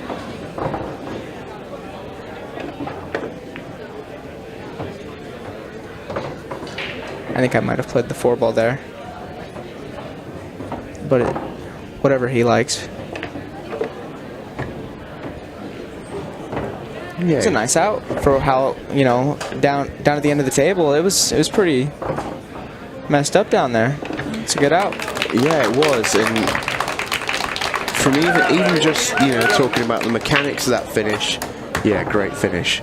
But to give even more flowers Sean Jones's way, after how the last rack ended, that would have been a particularly painful one to take. Yeah. And that's a really, really encouraging response for him. And it's his break, so he can tie it up. Wonder where he'll break from. If he breaks second ball or if he breaks head ball. I think the consensus has been the second ball break so far this weekend, but I was breaking head ball yesterday, and today I had to switch to second ball.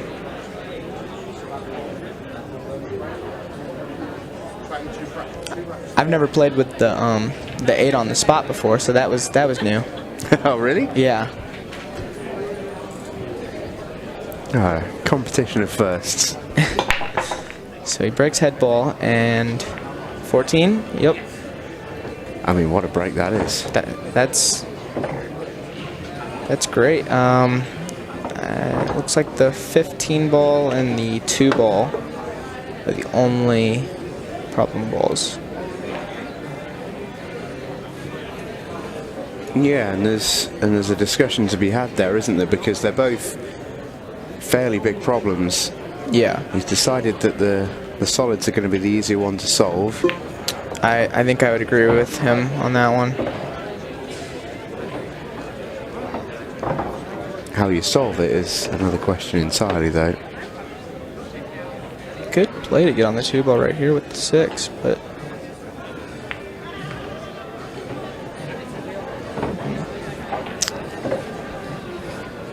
well, if he's played for the 1 there, that was quite a tough shot. yeah. Or if he'll try to run into the 7 ball. Uh-oh. I don't know what he was trying to do there. Yeah, it's getting tougher, isn't it? There is definitely a an element of potting himself into trouble here. I'm not sure what. Yeah. Yeah, it's. I think Chris can either play the combo or just. The 15 ball looks pretty nice, actually. Yeah, he's got options. It's a containing shot from. Can he see the 9, or is he playing safe? Oh wow, there's a gap there. Got a well-known cliche in Q Sports in the UK. There's always a gap. Well, this looks pretty wide open from here. Yeah, that first shot just opened everything up.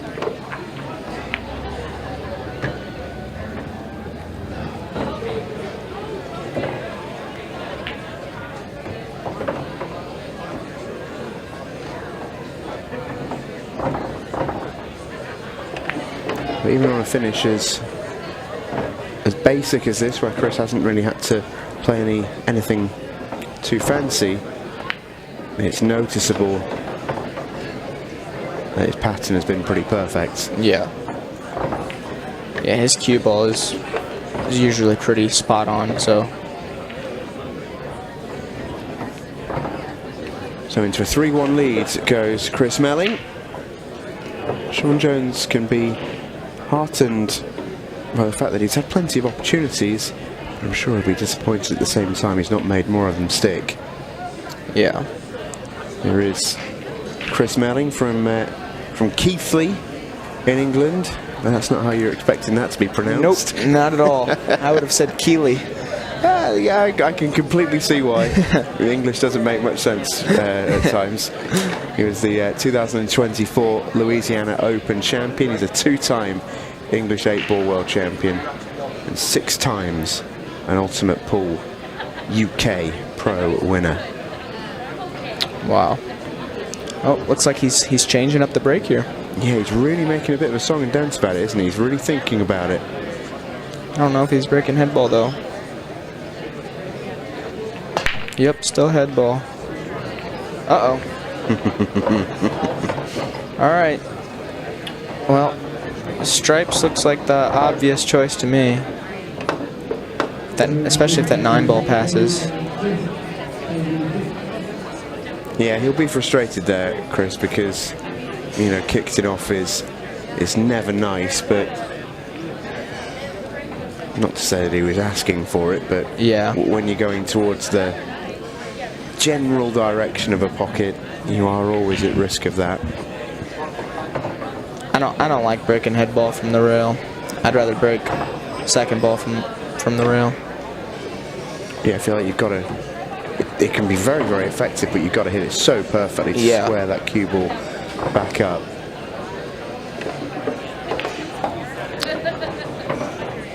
There's that draw again.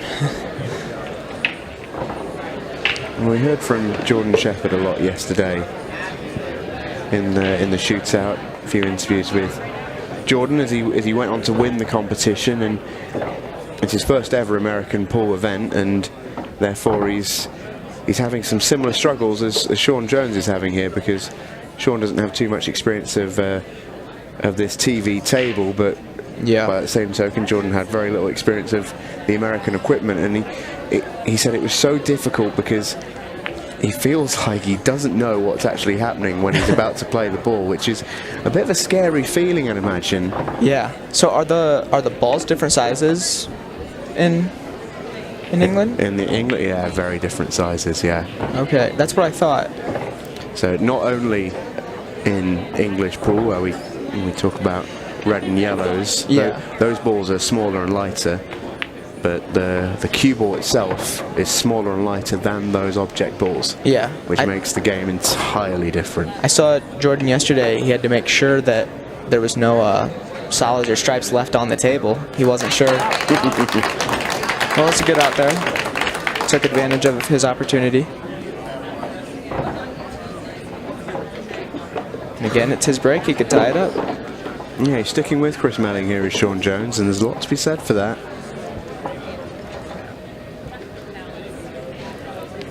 But yeah, drastically different games, and it's part of what makes Chris Melling's such a special player is that he can switch between the two just so easily. It really is difficult to do that. I tried to play snooker the other day, and I felt like I never shot a ball in my life before. Yeah, those tables are big, hey? Oh, yeah. Looks like he's sticking with head ball. The break has generally been Sean's friend in this match. I hope I'm not giving him the curse there. 15 ball. Oh my goodness. Oh, it turns out I might have done. Sorry about that, Sean. Commentator's curse. Struck it so nicely. This is one where you're just a little unlucky not to make a ball. Yeah, I'm not sure what I like here. I think I like solids because the 7 ball can follow the 15 in.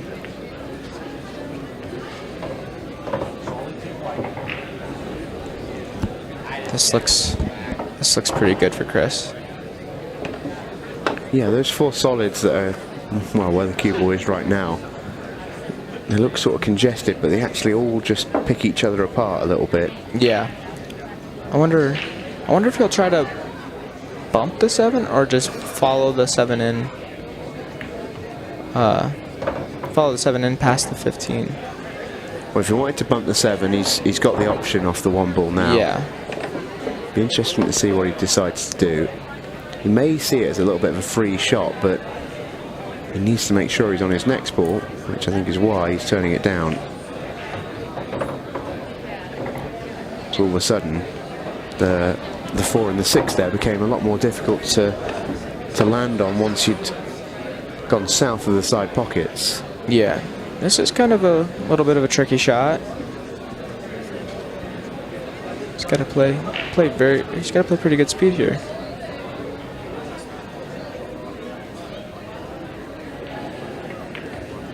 And it looks like he hits it pretty good. I mean, it's perfect, isn't it, really? Now, I'm just wondering if he... I'm wondering how deep that 15 ball really is, if it's just simple for that 7 ball. Yeah, it's cool. It looks like he's looking at.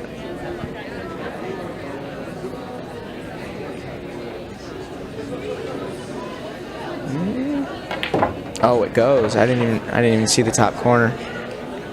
Chris Melling did. Yeah. Yep. Look what a clever route he's taken here.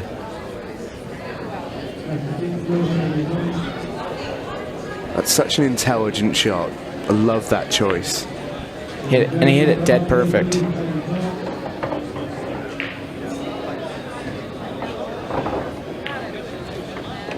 Yeah, there's a lot to admire about this finish. For all the flashy finishes that Chris can take out, it's finishes like that that for me make him a really special player. Yeah. Because not everyone can take those out. Not everyone can make them. Certainly, even fewer players can make them look as simple as that. That was not an easy finish. Not at all. And yet, you don't feel like he's really had to do anything too crazy. Yeah.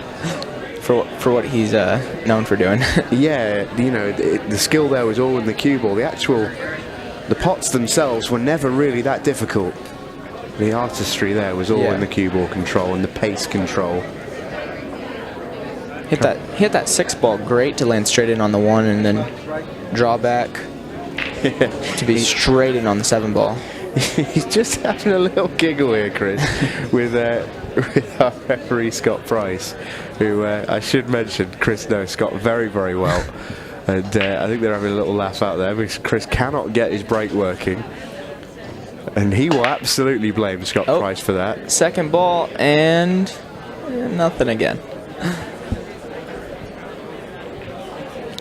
I mean, sometimes 8 balls just that way where, you know, nothing goes on the break. It's frustrating. Oh, yeah, I know. I sometimes think, you know, you guys are... I love watching this game, but I think you guys are the crazy ones for playing it.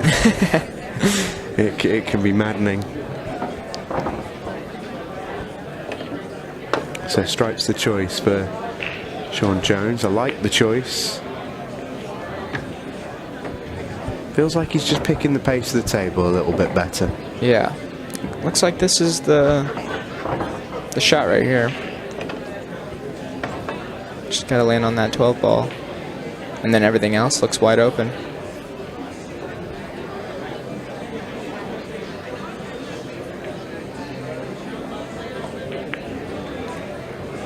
Eight ball looks a little weird, but it goes in multiple pockets. I thought he would have tried to get a little flatter on that 12 ball. Yeah, for sure. I was just thinking that myself there. He could have afforded to have overhit that by a long, long way. Because all this means now is he couldn't really get too close to his work. He hit that ball good enough.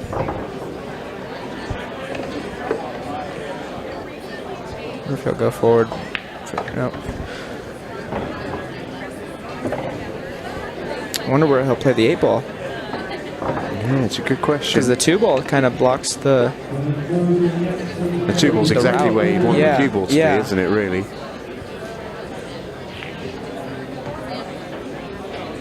He's just come far enough. He's played a nice shot there. I think this is one of those where you could make a case for just landing in the middle of the table and giving yourself sight of it. Yeah, just leave yourself a shot. This is a little tricky. Because he doesn't want to be back cutting into a blind pocket.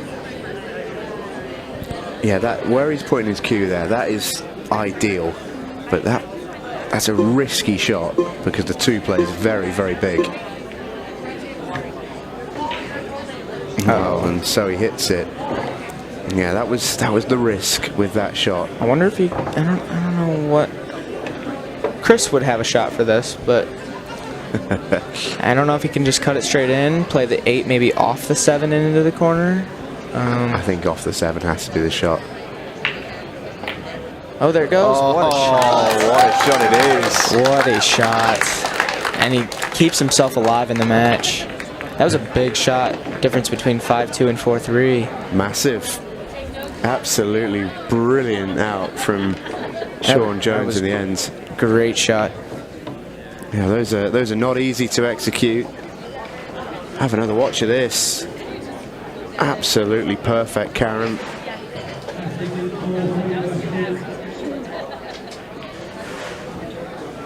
And once again, you know, it's his break, and he could tie the match up.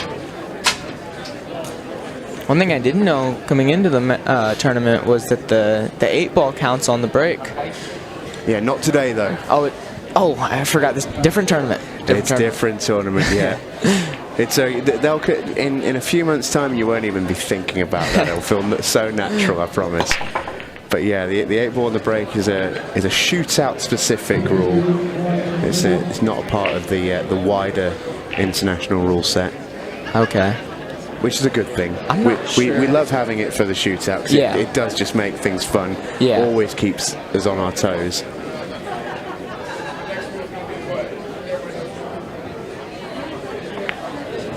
As Chris takes on these stripes.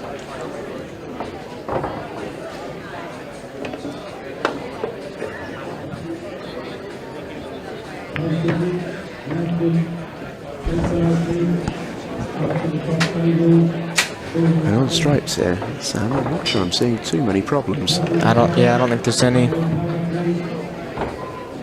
I mean, the 9 ball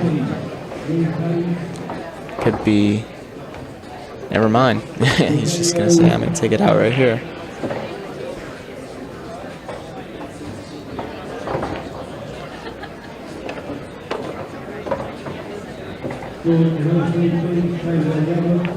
This cue ball is just placed perfectly almost every single shot.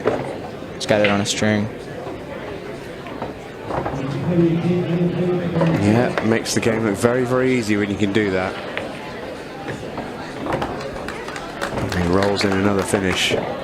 It just must keep you under so much pressure when you're in that opposite chair. Because Sean Jones has just taken out an amazing clearance, big time 8 ball. Yeah. And he's thinking, right, here we go, I'm right in this match. Yeah. And the next time Chris comes to the table, he takes out another Rolls-Royce clearance where he never looks like he's missing for a second. Yeah. The only thing really keeping Sean alive in this match is Chris's break right now. If Chris can get the break figured out, then it's not looking too good for Sean. Yeah, has Chris made a mistake in this match once he's actually at the table? I don't think so. I don't think it's so just either. been his break. Oh, he's taking a long look to see where he actually wants to. He's having a He's think, going isn't he? straight from center table.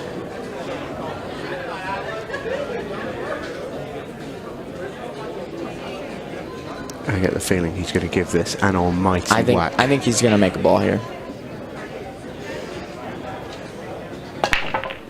Yeah, he's hit that so hard. Oh my gosh. And look at the kicking off. This is crazy. He's having a giggle with the crowd now. they're getting involved with it. But you can see there, for as affable as Chris is, and as much as he likes a giggle with anybody, he's an absolute born competitor. And he's just starting to slowly tick. Solids is wide open too. As long as he can get a good angle on the 3 to go with it for the 8 or the 4.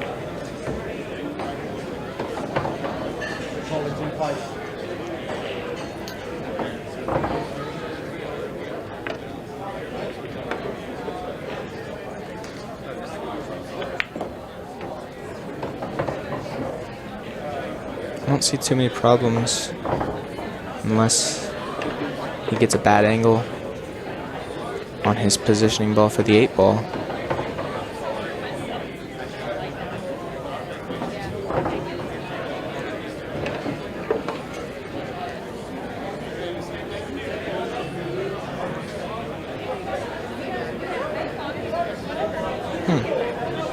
Yeah, I don't know if I would shoot the 4 ball there. You can either just draw in between the 10 and the 13 or even follow around, yeah.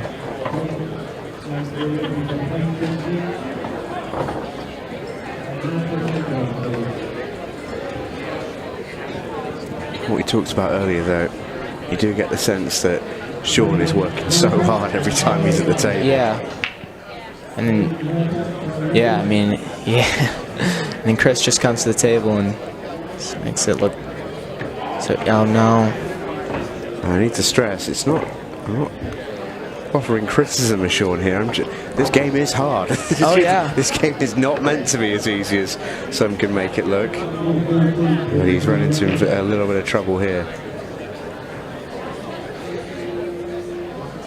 I also didn't know that slop counts, so you can just take a whack at it. Pray. Yeah, it happens every now and again. There's problems, but I mean, for Chris, it's something he'll probably figure out right away. 12 ball is right there to break him out.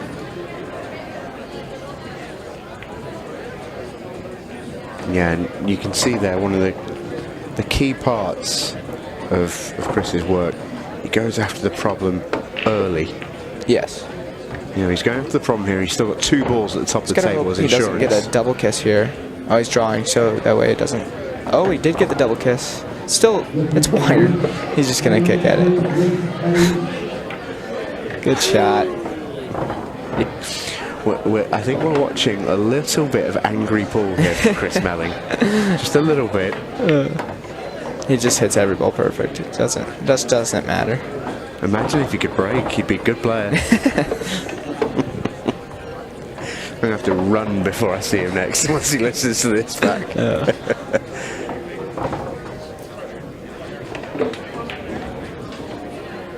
He decides to take his medicine on this 8 ball. Oh, it's some finish, isn't it, from Chris? He really is so good. That wasn't an easy counter clearance. He made it look like it was completely routine.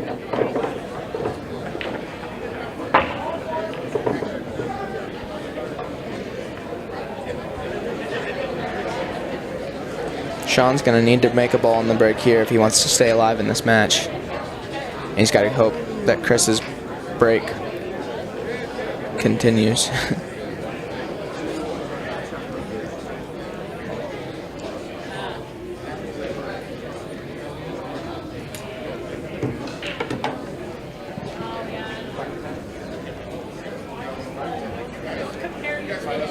Now then, Sean Jones break. What's he got for us? This was almost where I was breaking from yesterday. Yep, a ball in, 2 balls in. And this will be a form of torture for Chris, watching Sean break so well. Oh, it looked like he was laughing. Yep. Oh, now he's straight face. Sean's actually broken beautifully in this match, you know. Yeah. He's got a tough little shot for a first shot. Make this, and the rack is at his mercy.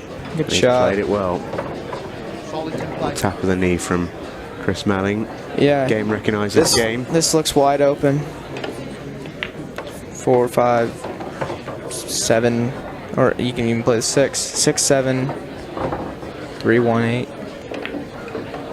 He's gonna shoot. Ooh, I don't think he wanted to be there. Yeah, Kind of got a little weird on him.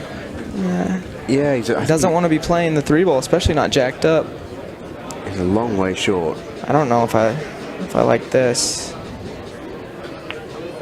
He hit it well though. That's a great recovery shot. He was a long way short on his trip over to the 7.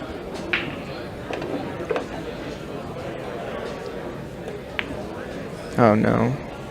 Well, that is... Looks like he just rushed it. Just didn't see it coming, though. It looked like he'd done all the heavy lifting. Yeah. I thought he was just going to try to drag it. Just kill it. But I quite liked his choice, honestly. Tries across. You see the cue ball. It was pretty perfect. But just wonder if he maybe did just get a little bit cute. yeah. Well, that looks like it's going to be all she wrote for this match. He's on the hill, right?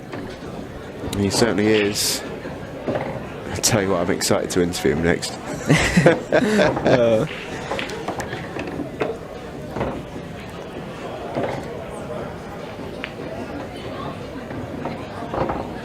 Well, Chris Melling has had to fight a lot. He hasn't made a single ball on his break in this match, but he still won 7-3, and that was a really impressive performance. He made the cue ball about 3 times on the break, but You're a braver man than me, Sam. Thank you so much for joining us on the commentary, Sam. We hope to have you back soon, and best of luck to wherever this game takes you next. Meanwhile, here on Ultimate Pool USA, we are going to speak to Chris Melling, if he's in the mood to talk to us after that one, and then we've got more great games coming up for you. Justin Bergman in action next. Ultimate Pool USA presents the Ultimate Pool USA League Grand Finals. You and your team climb the leaderboards for a shot of winning the $100,000 first prize. Survive the heart-pounding formats of match and shot clocks. Deliver for your teammates when it matters most. Track your progress with Ultimate Pool Score. All roads lead to the Grand Finals in October 2025, and your chance to claim a $100,000 first prize. And because our motto is for the players, all prizes are cash payouts. Begin your journey now and sign up to your local Ultimate Pool USA League. Ultimate Pool USA, for the players.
Mike Johnson, Carpet Direct, Windows, Floors, and Decor, KC. We're here fitting the carpet for the Kansas City Open here at Side Pockets Blue Springs. Wish everybody to have a good time and good luck.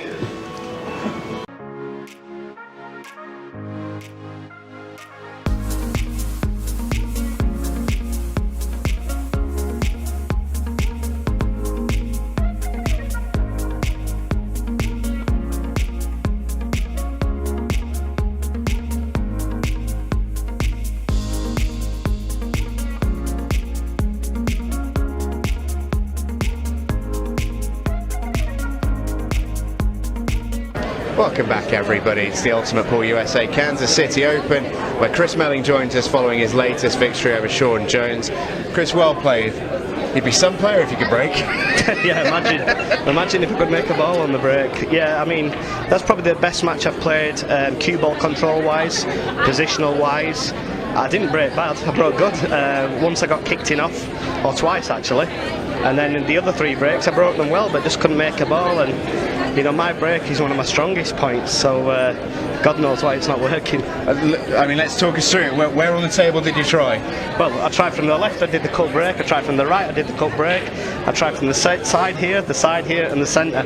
The centre worked. The centre worked, but then obviously I got kicked in off. But listen, it's so hard to win a match if you're not putting balls on the break, and obviously Sean was a really good player and he is a good player, so I knew I had my hands full. He lost the cue ball quite a bit. His positional play was a little bit below his standard. I know he's a very good player, and even in the last frame there, I mean, if he over hits the cue ball, he's absolutely perfect. He's under it the cue ball by a good 2 feet. I just think the table caught him out a little bit.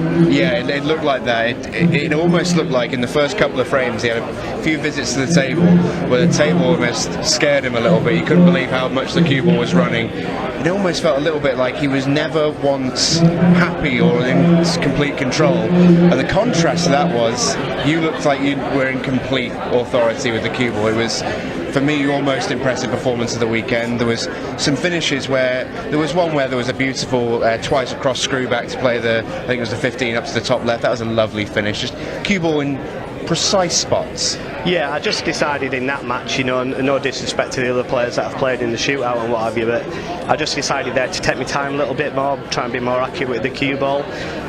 You're not going to miss many pots, let's be honest, but the position is what's going to cost you in the end up, and the break. So I decided to take my time a little bit more there, focus on controlling that cue ball. I think I controlled the cue ball perfect throughout the whole match. Again, just a break. Yeah, imagine if you could. Well, if I can break and pop balls, certainly fancy me chances of winning anyway, but if I can pop balls on the break, then I think I'm going to be an handful for anyone, but there's also another group of players that can do everything that I can do. Yeah, absolutely, and I wanted to ask you about that because, yes, they were the shootout, it's a fun event, anything can happen, everything's up in the air, we know that. And now I've got the open event, you threw the first few rounds, you've probably passed your first, let's say, proper test there to get into the last 32, into the winners you go. You're in such good form at the moment. I've seen you play a lot over the last few months, and it's as good as I've seen you play over a consistent period, at least in the last sort of 5 years. How high would you class the level that you feel you're at right now in terms of confidence, performance? Where do you feel that you're at? You've been playing this game a long time. Yeah, listen, believe it or not, a lot of people watching at home and even here will probably think, oh, he looks so confident, feels like he's never going to miss. They couldn't be more wrong. I am confident, but I also doubt myself on a lot of shots. Don't ask me why. I know, listen, I've listened to Ronnie O'Sullivan when he does exhibitions and he does tournaments, and he made 5 centuries in 6 frames, and he'll say, oh, I didn't play that well there, struggled a bit. I get where he's coming from, because I sometimes play unbelievable and still feel like I haven't performed. I can't really explain why that is. It's obviously mental issue going on inside my brain, but yeah, I'm playing well, I'm very consistent. I don't think I'm as good a potter as I ever used to be. I mean, I literally could pot from anywhere on the table. but I've gained knowledge, experience from travelling around the world playing different cue sports, and I think that's put me in good stead to where I am now. I'm certainly better with the cue ball than I ever was.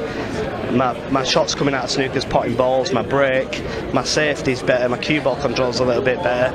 So all in all, I do think I'm a better player than I was 20 years ago. But you know, we're playing on tables that are quite generous, so I don't really compare myself that much to how I used to be on pockets that are generous. When the pockets become tighter, then that's where it's going to show up. Yeah, and for me, watching you is so nice because, you know, just last weekend we saw you put in a brilliant performance over in the UK to win the Masters event over there, and then you come over less than a week later, entirely different equipment, and you're still playing as well as that. It's a phenomenal thing to be able to do, mate. I can't explain it. I've always done it since I was a young kid, since I started playing, you know, on a full-size snooker table at 9 years old. I used to go to tournaments on a weekend, win some English 8-ball tournaments, then go play a 9-ball tournament, win that, go play a snooker pro-am, win that. It was just weird because generally, hand on my heart, I haven't played snooker for 8 years, and I went in the back over here in the room and made 2 centuries with me American pool cue. Granted, it were only a 10-foot table, but I haven't played for 8 years at snooker, so you know, I think I can still play snooker to a decent level. Obviously, not the level that you see on TV, but you know, I admit that. You know, I've given up on that dream. But my dream is obviously to try and win more of these events, more American pool events, and hopefully win a few Chinese events. Well, it's certainly a privilege to watch you, and yeah, long may that sort of form continue, mate. It really is brilliant, and we will see you tomorrow in the last 32. And we've got another game coming up for you in just a moment. Justin Bergman is in action as the legends continue on the table here in Kansas City. Stay with us. Ultimate Pool USA presents the Ultimate Pool USA League Grand Finals. You and your team climb the leaderboards for a shot of winning the $100,000 first prize. Survive the heart-pounding formats of match and shot clocks. Deliver for your teammates when it matters most. Track your progress with Ultimate Pool Score. All roads lead to the Grand Finals in October 2025, and your chance to claim a $100,000 first prize. And because our motto is for the players, all prizes are cash payouts. Begin your journey now and sign up to your local Ultimate Pool USA League. Ultimate Pool USA, for the players. My break tip is completely different from everything that is on the market. It combines the qualities of like a playing tip with a super powerful tip. It's like a tip on the steroids. You can open with less power and still have spin and split the pack perfectly, but you can go for the power breaking and you still have control. You just need to know how to do it. A lot of players that they told me that because they use so less power on breaking, they can focus on accuracy, and the rack always splits the way they want. And because they are not using the power, they keep that accuracy and its reliability. I believe that when you're going to buy something, you need to believe on it and buy it perfectly. And on my side, what I believe is, if I'm going to offer you something, it needs to be better than I was expecting before buying itself. The increases, it's fantastic, it's super good. And they are consistent, they still have power or more power than the normal tips, and they last. And that's what I want. It really feeds me on. When people say thanks and they like the product and they are happy, I feel joy to myself. It's not really just proud, it's just joy. I feel happy.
All right, guys, welcome back to the arena. We have a great match for you. Justin Bergman and Adam, and I don't want to butcher his last name. I think it's Cisneros. Adam had a great run in this tournament so far, and he's got a big step ahead here against Bergman. We have a really special treat on commentary with us right now. It's the man who just managed to sneak away in that last one, Chris, the Magician Melling. Chris, you played really well in that last match. It's a little tough out there because I believe your opponent played really well. Just had some weird happenings going on, so yeah, it's interesting. Yeah, he just lost the cue ball a little bit in the match. He was short sometimes and then too far others. The cloth is very different to what he's used to, so it's understandable, but I felt like my position was really good. I controlled the cue ball really well. But looking forward to this match with Justin and Adam. Great break there from Justin. And I'll tell you something, the better you seem to break at this game, the worse they seem to come out. I mean, he's hit that break unbelievably well there and not made a ball. It's crazy sometimes. Yeah, so something I discussed earlier, I think with Cleve, we were talking about maybe the better play is to break them almost softer and see if you can still get the same spread. It's very weird because we've seen a million different breaks on this table and none of them seem to just absolutely work every time. Yeah, but the problem you've got there is that in your own mind you're saying to yourself, hit the break with a little bit of power. It's very hard to stop yourself hitting the break with power. Yeah. Nice little shot there from Adam. First shot was a little bit slack, but it's understandable. It was his first shot in the match. He'd have loved to have been on the one ball. But he can get to the 6, to the 1, to the 5. Well, I cannot believe he's played that shot like that. Why would you not play a rail first there? That shot cannot happen if you play a rail first. That is a crazy, crazy shot there from Adam. A little bit of adrenaline, I think. Yeah, I think maybe, obviously this is his first time in the arena. I think the combination of, one, he's playing one of the best players in the United States for sure, and two, the lights, the arena, the cameras, the crowd of people watching, it can be very daunting for a player who's not used to it. So we're going to chalk that one up to nerves a little bit. Obviously, he's played well thus far because he's where he's at right now. This is winner's qualification, so doesn't need to do that anymore against a guy like Justin Bergman, though. Yeah, and he's missed a little trick there. If he'd have come out of the snooker and played it a little bit slower, that one ball would have landed near the left-hand cushion, which in turn would have made 13 unpottable, really, because he can't bank it, and he'd have to knock it out. Yeah, that would have been the shot for sure. Yeah, he just wants to pot the purple 12 and run through and land low on the 15 ball with an angle to knock the 13 out. Just like that. Well, might have got too much. Yeah, I think he's gone a little bit far there. He can still knock it out, but he needs to play it slowly. What he doesn't want to do is slide off the 13 and go in the top corner pocket. He needs to play this very slow. Well, you guys must be on the same brain wave because he played it just like you called it. Yeah, and the harder he hit that shot, the more the cue ball would have gone wide. So he wouldn't have hit them as much as the 13 ball as he wanted. And you feel that he has to play the bank into the corner here. I do fancy him to get this. He's very good at the bank shots. Hey, you get the sense that maybe he doesn't want to bank it because if he were to miss here,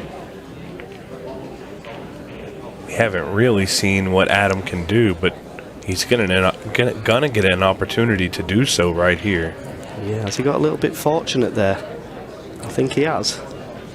I think the 5 ball into the 1 ball is a very touchy shot, but it kind of plays into a bit of a safety if he were to attempt the combo and run his cue ball down table. Yeah, run off the 5 and make the 1 is a shot for me and leave the 5 into the side. Just a little kiss, make the 1. There you go. Nice shot. This is why you're out in the arena most of the time. Yeah, nice shot there. A lot of people wouldn't have seen that shot. But he looks a very good cueist, does Adam. He seems to cue the ball with authority. It's the first time I've really seen him play, but yep. Hit that ball well. Very nice cue action as well. And he's promoted the cue ball to an area where it's easy to get shape on the 3. It is, but he needs to land high on the 3 ball. Doesn't want to land low. You don't want to push your cue ball any further up table than you have to, right? Yeah, anywhere near the middle pocket, or the side pocket as we call it in the USA. Perfect. And this is a good start for Adam. Give him a lot of confidence, because this is what he needs against a player of Justin's calibre. Yeah, that's a great shot there. Well, a lot of pull left, but Adam looks very grounded. He looks pretty composed after a tough start, a weird situation. Now he's back on track. He's going to lead Justin Bergman 1-0. Yeah, and that was very controlled in his clearance there. Hits the ball really nice. Really good cue action. Times the ball well. You can see the action that it gets on the cue ball. It's effortless. And that's what you need when you're playing on these type of tables, because the softer you can hit the ball, obviously the more chance the object ball is going to drop in the pocket. A lot of these players only really miss when they have to force a cue ball. Yeah, if half the guys in this tournament could simply worry about just making the ball, they'd be unstoppable. Unfortunately, you do have to play a little double duty and make sure that you take care of the cue ball on any shot. So that's where those errors come in, is when you have to do something a little tricky. You tend to miss the ball a lot easier. Yeah, we're going to see. Is Adam going to cut break, I wonder, or is he going to hit the 1 head on? Looks like he's going head on into the 1. Going to pull his cue ball to the left-hand side. Wow, what a break. What a break. And just look at the spots, all solids, as you like to call them. I keep getting the wording wrong in America. You'll have to forgive me, it's been a while. Wow, what a break that is. Well, and I'll tell you something, if you can pot the 7 straight away, I can't see him missing. He'd love to get on that 1 ball as soon as possible. So for me, pot the 7, come across, play the 3 in the corner, then the 2, then the 6 in the side. Ooh, not good, but he's been lucky. He's been lucky, he's got a shot. Not the easiest of shots, but I don't know why he cannoned the 8 ball. He should have been playing that with a little bit of inside. I think maybe he was elevated just a little bit because of the way the cue ball was. I think that I still fancy him to get this, though. Yeah. Nobody wants to be shooting a combination on their second shot, but great shot. He did play it well. Play this shot now with a touch of top right hand spin, in turn for the 6 in the side pocket. And if you can do that and just run the cue ball through to play the 1 in the corner, come back across above for the 4 ball to go past the 13 in the corner, that's what I'd be looking at. It's okay. Could have done with a touch more, because now he's going to cannon the 8 ball. Doesn't really want to move it. He does have another option of shooting the 6 up to the top, but it doesn't really help his situation with the 4. I think he's going to play the side pocket here. He'd love for the 8 ball to cannon the 11. That's okay. That's fine. This is just a really touch shot. I think he's just got to take his medicine and take the 8 ball down in the bottom left-hand corner. Yeah, 100%. He'd love for that 8 ball just to roll another inch, so then he can just pot the 4, stun the cue ball off the cushion, cut the 1 in, and then the 8 ball inside pocket, where now he's got a little bit of work to do, but I tell you what, he looks like he's a good potter, that's for sure. Now, and he played it perfect. Yeah, and I like that shot, because in that instance, there's always a case for under-hitting or over-hitting a shot. In that case, that was under-hitting the shot. You're always going to have a shot at the 1 ball. If you over-hit the shot, you could be snookered. Just got to be a bit cute with the cue ball here. He's going to have to play 2 cushions. Whatever you do, don't put side on and just leave the cue ball in the middle of the table. Any kind of shot, I think he makes the 8.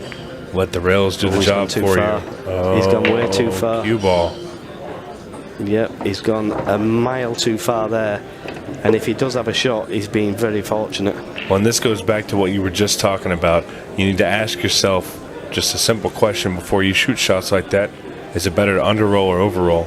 Yeah, and that was certainly a case of under-hitting the shot, because anywhere on the right-hand side of the table, he's got to shot the 8-ball. Yeah. That's he definitely wanted to underhit it, but that's not what happened here. Now, do you see anything possible here? Yep, he can play the 8-ball off the 11 into the top left-hand top right-hand corner pocket as we look.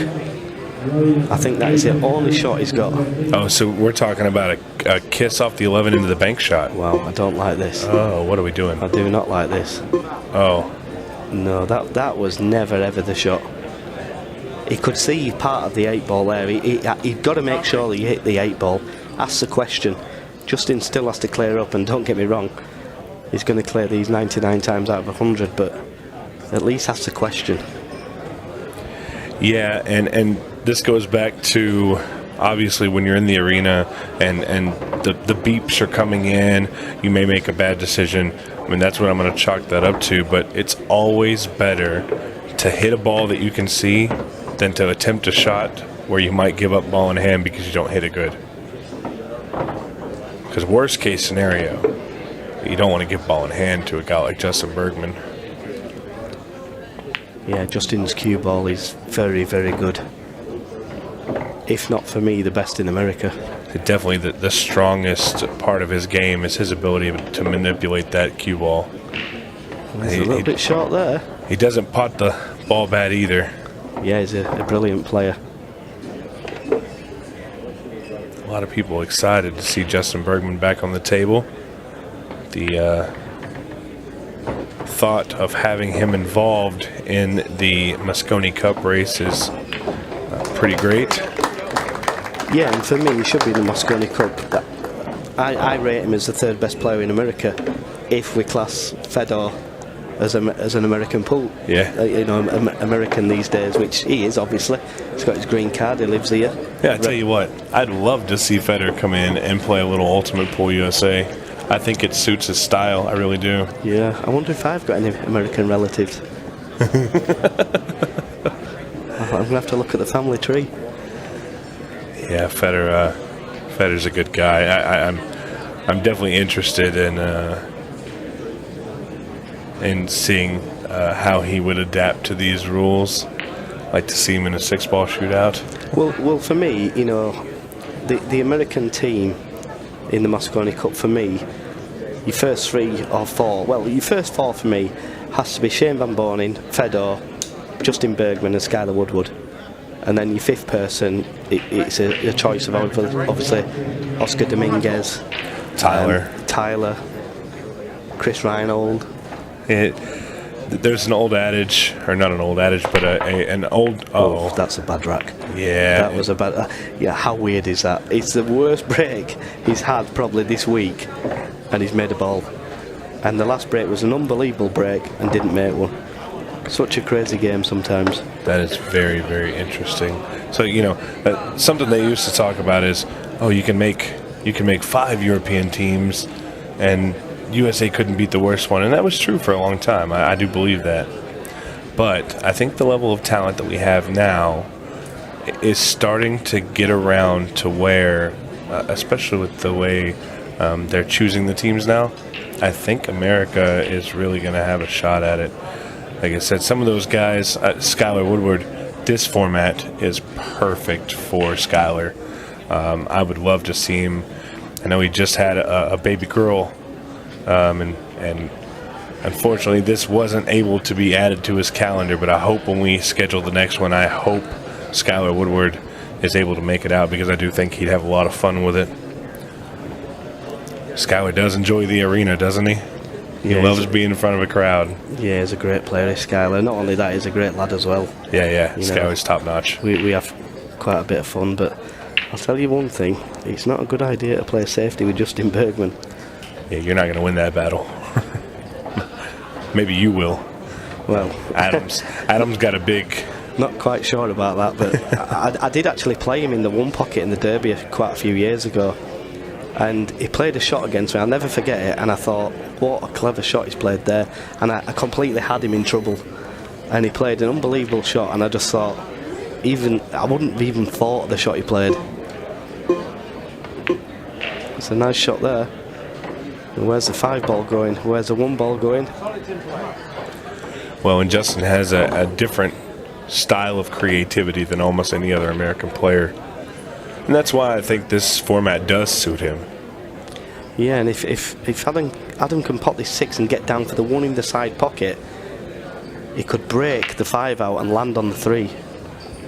Well, he's not even tried to get on it, I don't think. I think...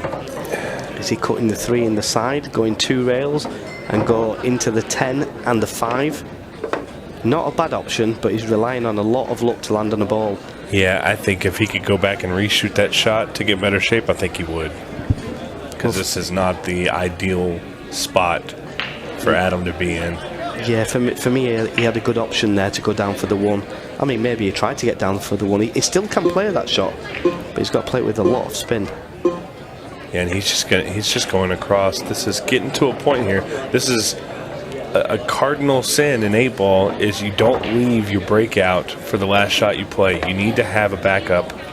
And I'm afraid that Adam is getting into that situation here where he's running out of options. Yeah, he's going to need a hell of a lot of luck here. He's got to leave the angle on the 1, he's got to break them out, and he's got to land on the 5, and that isn't a good shot. He's actually... I saw this just now. It's not the greatest shot, but he's going to try and bank it 1 rail and move into the 5 with a little stun. Yeah, but I think the 5. I think the 5's going to get tied up because it's touching close to 2 balls. I think it'll go tied on the 14. And he's got to make this 1 ball first. It's not a guarantee. You see what I mean? He's been very fortunate there. Wow, how lucky is that? And you saw the power he hit that with, and the 5 ball didn't go hardly anywhere because it was close to 2 balls. When it hits 1 ball, it moves afterwards. When it hits the 2nd one, it generally doesn't move. Not much, at least. Can he cut the 5 in and miss the 12 ball? He may have to play this with just a touch of right spin, just to kill the cue ball a little bit. Well, he's had luck on his side so far in this run. He's playing it with the wrong side here. Oh, yeah, no. I knew it was going to happen. He had to play that with more power. If you're hitting the 12, you've got to get the cue ball out of there. And once again, he's had a great opportunity to win the rack. And he's landed in no man's land. And this is twice now. He's gotten a little out of line, and then a little more, and then a little more, and then he can't see the 8 ball. What price is he to pot this one? Side cushion with a lot of right hand spin. Try and pot the 8 ball in the side pocket. The only problem is, cue ball could go in the corner if he does. Yeah, if he's going to hit it, he needs to hit it hard. Oh, what a shot that would have been. He was only a little off. Yeah, and he's had chances here. He should be 3-0 in front. He's had the chances. That's insane to think that he got that close to that. Throwing the ball with the spin, especially on this table with the cloth being a little newer and the rails not catching immediately. I'm surprised he played that as well as he did. Well, the thing is, when you're playing somebody of Justin's level, you have to take every chance that you're given. And there's 2 opportunities where he's missed, where he could be 3-0 in front, and he's going to be 2-1 behind. And it's a big swing. It isn't a good mixture, that's for sure. Yeah, that's a big swing, especially against, Justin. Yeah, and he's going to leave the 11 ball to last is Justin. It's a correct shot. He's just thinking which way. Does he roll it in and pop the 9 in the same pocket? Yep, I like that shot, because if he over hits it, he's on the other ball. So, clever shot there. Yeah, really all he's got to do is just land nicely on this 10. And he should be able to... Is he going to go backwards 2 rails? Oh, he's going to the 11. I'm very surprised he's playing the 11. I like what you talked about. I like shooting the 10 and either going back 2 rails or going forward 2 rails. Yeah, I mean, he's never going to miss. Do you know what I mean? Yeah. He's never going to miss at all from this position, but... Yeah, just a little bit surprised with that one. Nice bit of left-hand spin there, perfectly on the 8 ball. This 8 for a 2-1 lead.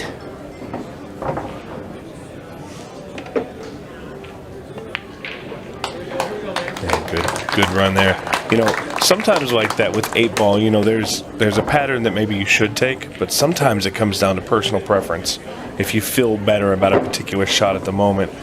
You know, that I do believe there's always a right pattern, but I think from player to player, maybe one player prefers a draw shot over a follow shot. They may adjust their run according to that. I think that's what happened there. I think Justin felt more comfortable with the 11 ball before the 10, and it worked out for him. Yeah, well, what Justin played there was basically a rotational position. So he's just leaving the cue ball in the middle of the table, giving himself options. Yeah. Which is a good option, to be fair, because he's always going to have a shot. You know, before this tournament, the big question with Justin was, is he still playing as good as he can? We've seen players, young players, older players, it doesn't matter who they are, they take a large amount of time off and they come back and they're just not quite the same. Justin is hitting the ball pretty well, and he hasn't fallen off as much as you might think he has for taking a break for, you know, almost 5 years. Wow, what a break. This guy's breaking like, I don't know, 3 balls did he make on the break there? 3 balls, wow, what a break. You're going to go borrow his break. Any chance of borrowing your break? I think I'm favourite if you give me that break. I think anybody's favourite if you break like that. I think I might be the favourite if I break like that. Yeah, that was an unbelievable break.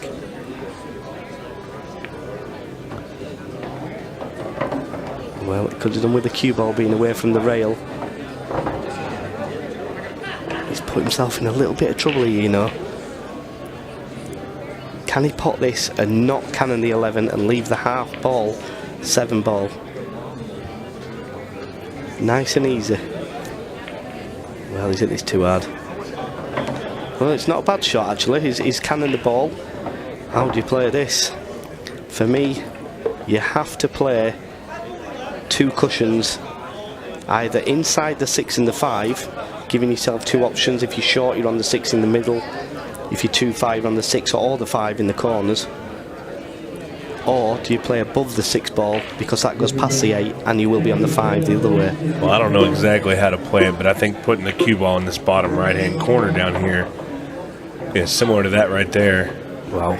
I think anywhere on that side of the table, as long as the 10 ball is not in the way, it's going to put him in a good spot. He's not going to like bridging over the ball, even if it's just half of a bridge.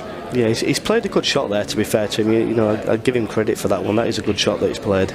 Playing all ball fouls.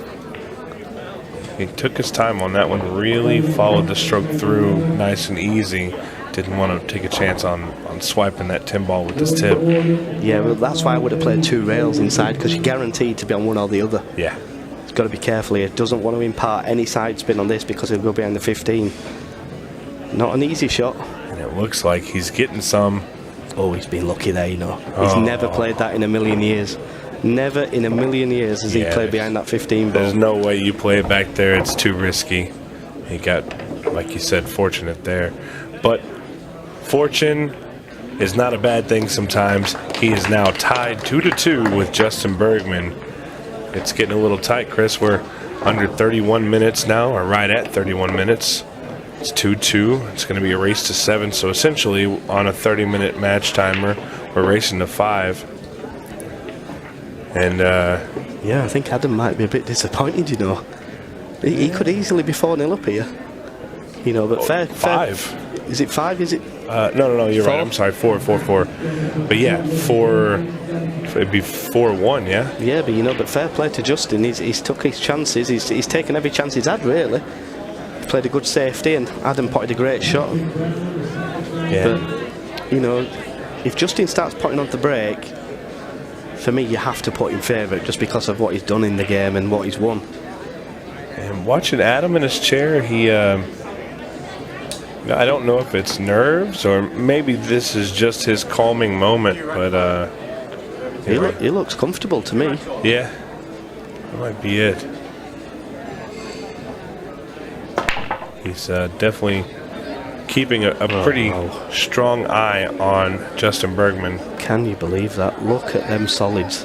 Wow, even look at them stripes. Well, and as Adam approaches the table, I'm surprised he's not licking his lips at how beautiful this table looks. Well, I think you have to go for stripes. He could turn around to Justin here and say, which ones do you want me to go for? they're both very, very, well, very easy, let's be honest. Yeah, I definitely like the stripes because I don't like the 1 and the 7 being on the bottom rail.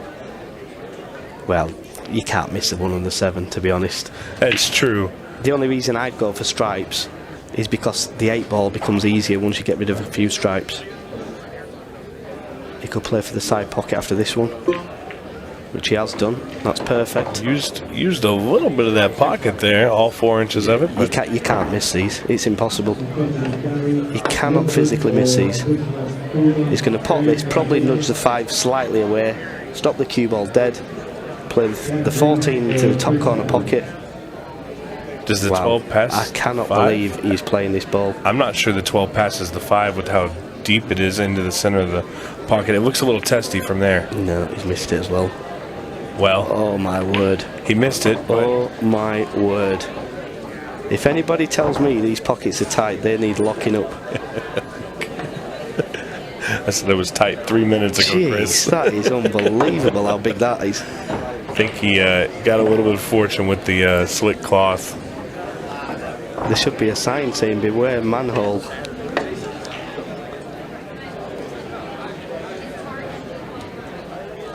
I'm sorry, mate, but I cannot. I just can't forgive that. That is unbelievable how that ball's just dropped in there. Well, and he was able to make the ball, and he's still at the table, and he does have a pretty clean run here. But do you notice how the 12 ball is the one that's got him in trouble? He needed to get rid of that early. It's the wrong angle on this. He can just stop it, really. Maybe play for the 13. Got to make it, though. Yeah, I don't like that. I don't like that at all. I'm not a fan of it, but I think here you have to take the 13 so you can just come across for the 11 and you have the 8 in the side, right? Well, he could play the 11 and just screw over.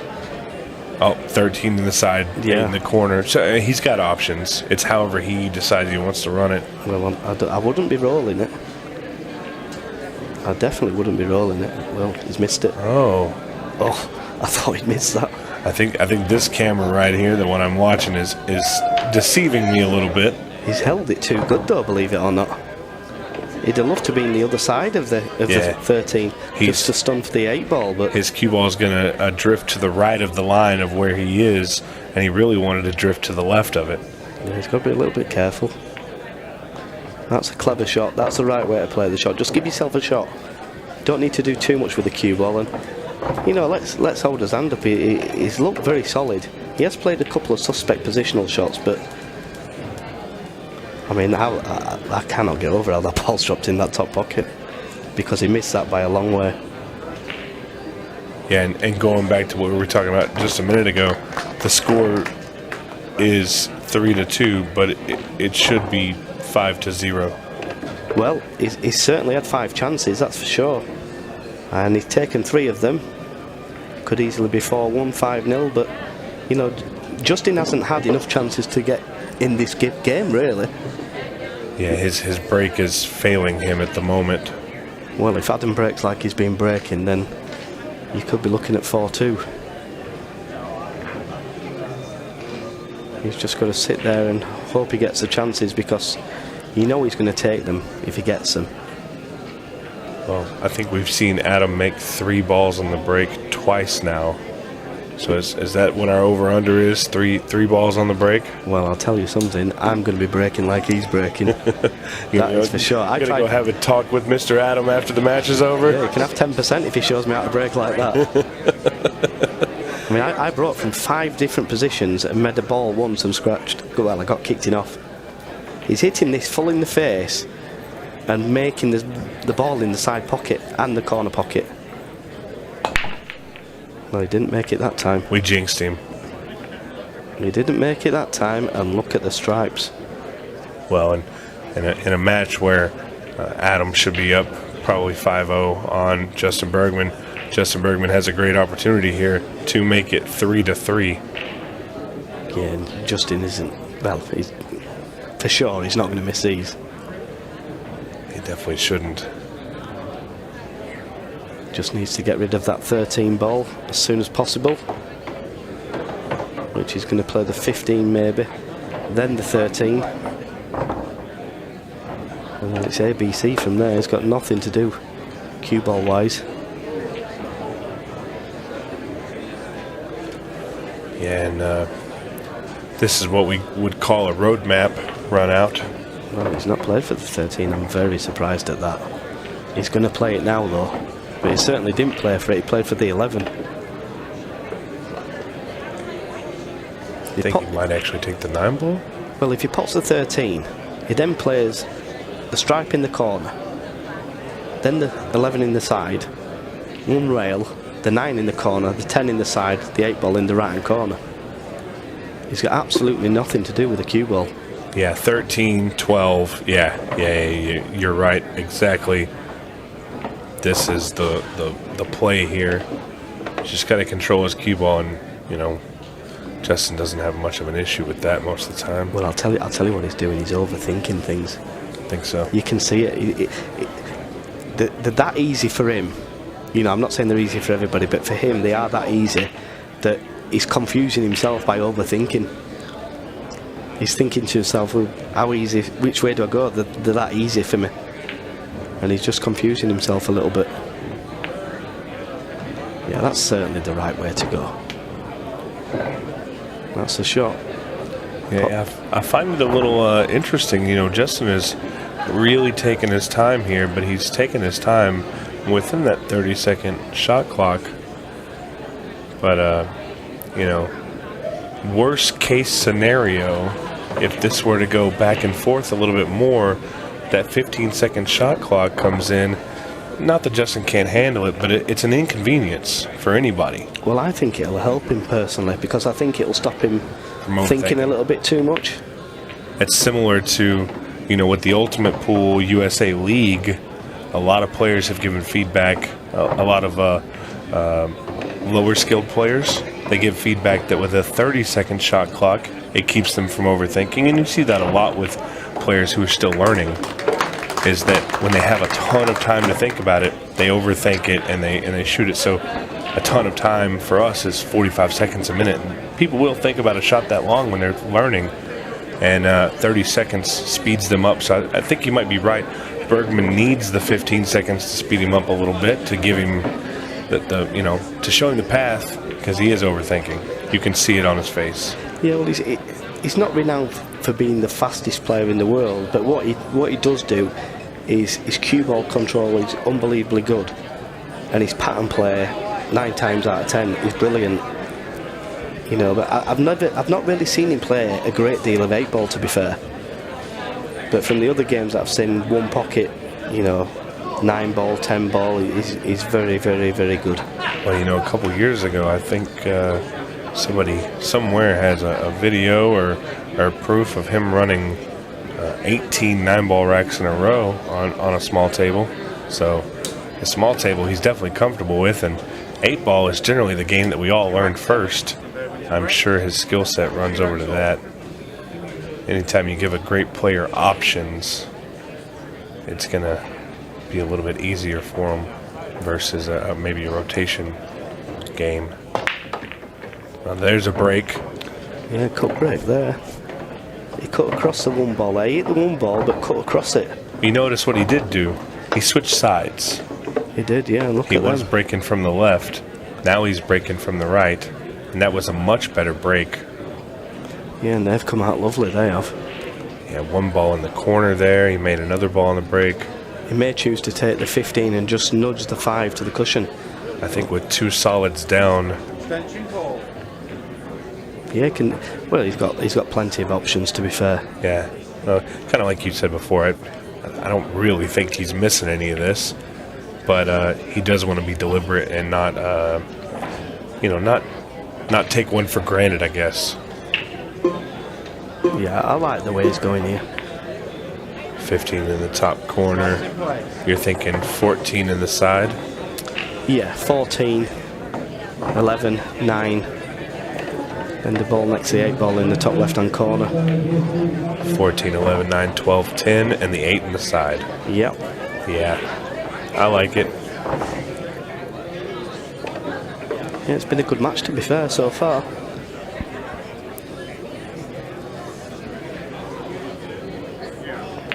I wonder how long it's going to be before we see the likes of Van Bonin playing some of these events. Well, and I think, you know, the money is here. The money. Maybe he's got too much money. The money is here. I think the format, you know, that's Shane's favorite game is 8-ball. Yeah, he's class. I played him a few times on the bar box at 8-ball. He's a class player. Yeah. Well, he's a great player. There's no doubt about that. I've had the opportunity to run around with him a little bit, and you know, he'll flat out tell you that 8-ball is his favorite game, and I think it's really only a matter of time before he jumps in. You know, I know he had an event scheduled on this weekend, couldn't make this one. I think Skylar was the same way with the birth of his daughter, but I think it is indeed only a matter of time before we see some of those big USA names. I also expect for our next event, you know, for the first one, you were there. We had, I'm not going to count you and Darren because you guys have been here multiple times. So I'm going to say Christophe Lambert, Cleve Thompson, Shane Thompson. Those are the guys that came over from the UK that hadn't been here, haven't competed here. And now, we talked about this before, you've got Amy Beecham. You've got her co-partner, is it Ashley Dinsmore? Ashley Dinsmore, yeah, very good player. I think what you're going to find is a lot of the English players are going to start coming over. Yeah. Especially if the prize money goes bigger and bigger, which it will do. It's, you know, it's evidently going to go that way. But there are a hell of a lot of great women players in England. Oh, yeah. And surrounding areas. You know, some of the women that play are literally unbelievable potters. Well, I've never heard this name in my life, and when I got told it, I went to YouTube immediately. Emma Cunningham. Yeah, brilliant. Oh, man. Brilliant. She is something else. And then Barbara Taylor. Yeah, that's Barbara correct. Taylor Yeah. plays really good. I really enjoyed watching her run in the WPF. She played great. And then there's so many other names too. You know, even somebody like Danielle Randall, she plays pretty well. There's so many names over there. And then on top of that, the guys, you know, some of these names may be unfamiliar currently. Watch out, cue ball. Wow, that is unlucky. And that's really the first breaking error he's had other than the dry break. I know he's going to be disappointed there, but he didn't make a ball on the break, and in all honesty, I don't think it'd have made a difference if the white went in or not. Uh-oh. Oh, Justin. Oh, no. Justin doesn't know this rule set. Well, he's going to foul. It's going to be a foul, unless somebody tells him. And if somebody tells me it's still going to be a foul, it's a foul. It's going to be a foul. He's forgot the rules. Wow. Now then. That's a huge, huge deal here. That is an unbelievable error, that is. Oh, and he needs to pot the 2-ball first shot in the top corner pocket. Just like that. Play for the 2, the 7, the 4, come down the table. 3 and 1 in the side.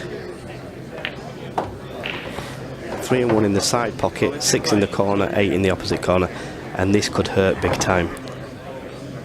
That's going to annoy Justin, and that's just because... Oh my word. Oh. And Have you ever seen a miss like that? But the first shot, he's drawn the cue ball back a mile when he didn't need to.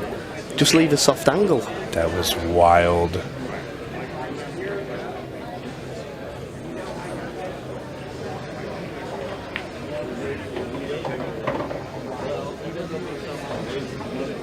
Oh, wow. Yeah, that was... that's unforgivable, I'm afraid. Justin just get another opportunity at it, but wow. That's insane. That is crazy. I mean, he's got ball in hand. Why is he leaving it so he has to screw the cue ball back like 2 feet? Just leave it half ball, pot the ball, and just stun over 3 inches for the 7. I mean, even so, he shouldn't be missing the 7. Yeah, no, you're 100% right.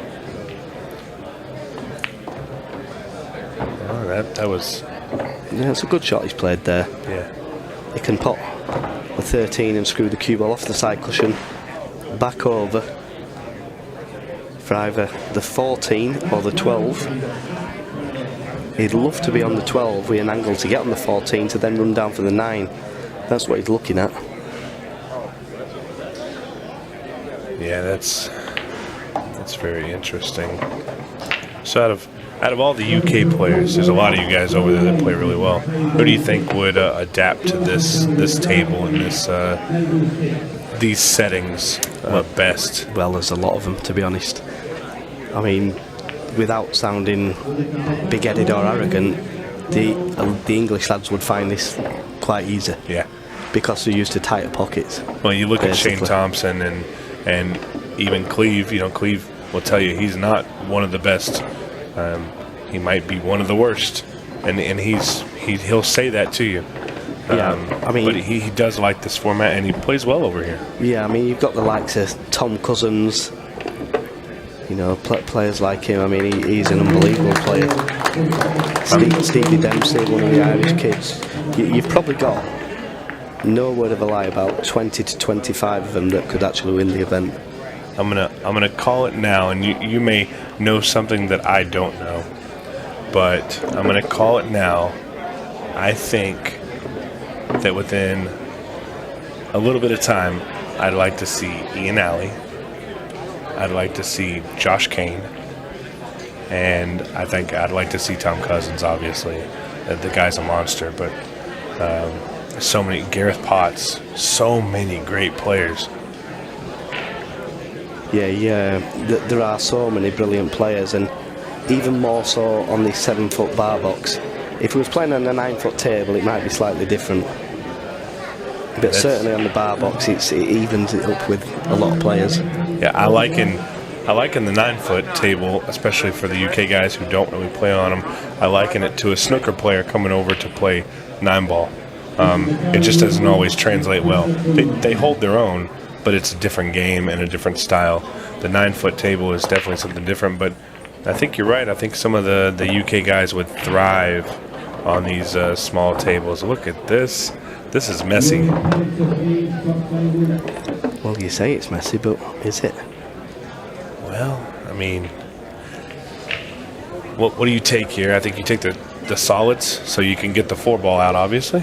No, I wouldn't take the solids. I'd be taking stripes. Okay. I'd cut the 13 ball in. But obviously Justin's going to pop this and play the 6 into the box. If he plays rail first, the 15 could kick the 8 and the 2 out here. But he needs to play it with a lot of pace. Yeah, he's going to want to rail sling first. this one, and it needs to hit the right side of the 15, yeah? Like that. The left-hand side of the 15. That's what brought the balls out. If he hits the right-hand side of the 15, he can't break the balls out. That's right. He's played a great shot there. Good stuff there. That was a good shot. Yeah, that was really well thought out, and you can see how fast he thought of that as well. He didn't mess about with that one. This has been a wild match because I think it should be probably around 5-3 the other way, or maybe even 6-3 the other way. But here we are, 5-3. Bergman running out to get to the hill. Yeah, and that's the difference when you're potting balls on the break. You're at the table, you're in control, and Justin's feeling comfortable. He's probably run this rack in less than a minute, so he can obviously play very fast. I think that foul lit a fire under him. Yeah, quite possibly. I bet he doesn't do that again, that's for sure. No. And those last 2 racks have literally been a 4-minute segment.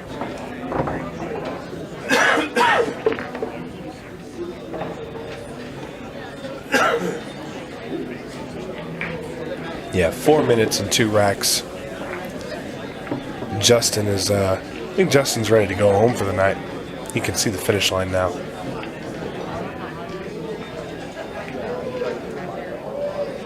Whereabouts is he from, Justin? St. Louis. Oh, yeah. Just right up the road. Yeah, not too far, about 4 hours away. Yeah, I'm not sure on the timing, but I know it's not too far. I know he plays out of or he used to play out of the Players Club up in St. Louis. I'm sure he's still in the area. He's not too far from here.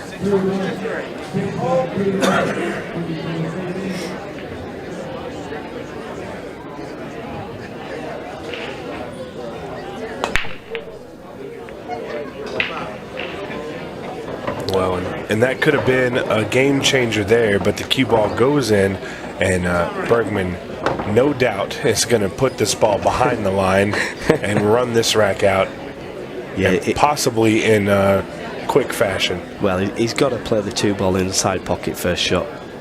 He has to play the 2-ball, surely. Or is he making sure that he's on the 6?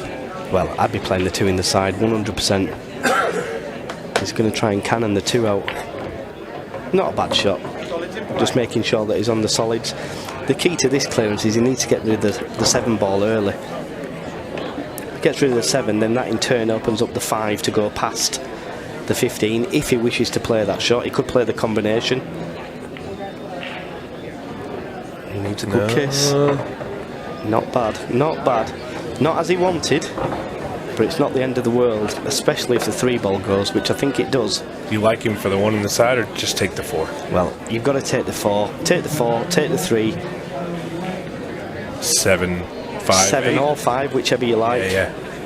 Okay, Then I see the line now. Yeah, then stun out for the 1-ball. The 3-ball really puts you in a position. Oh. Well, came a little far. Maybe he wants to take the 5 now. Yeah, maybe the 3 doesn't go, I'm not sure. He's got to go, surely. Well, yeah, it's perfect. I may not always get the patterns right, and every once in a while Melling doesn't either, but... Well, you see, if we were playing Chinese 8-ball, the shot he played there, you would never play. Because it's straight down the rail. Because it's so tough. You would actually pot the 4, pot the 3, and cannon the 5 out. Yeah. So that's slightly different patterns with that game, but I mean, that game is so tough, it's unbelievable. You literally have a ball on the cushion, you can miss it even if it's near the pocket. Yeah, it's what is it, the equivalent of playing with regular sized pool ball on a snooker table. Yes, right? It's so difficult. So difficult. Think what are the pockets? 2 and... Yeah, well, the balls are smaller, but it'd be the equivalent of playing. Our balls are 2 3/4, and the table would have like 2 7/8 pockets. Yeah, you barely have room to make 1 ball. That's a poor shot there from Justin. That really is a poor shot there. You think he can just kind of fire the 1 in the corner and come 2 rails? Well, yeah, I'm thinking he can play that. Or he could just drop the 1 ball in, but the problem you've got is because the 5 is where it is, the 15 ball is in his eye line. Oh, is he hooked? Oh, he's played a great shot. Brilliant shot there. Yeah. I didn't even think he could get there, but that's a great shot he's played. Yeah, I think just the power there, letting his stroke out, helped him be able to get to that ball. Yeah, and Adam Cisneros had multiple opportunities, but it just wasn't meant to be. Justin Bergman is going to take this one home. Guys, thanks again for watching. Chris Melling and Stephen Wyatt. And we will be back with a word from Justin Bergman here in just a moment.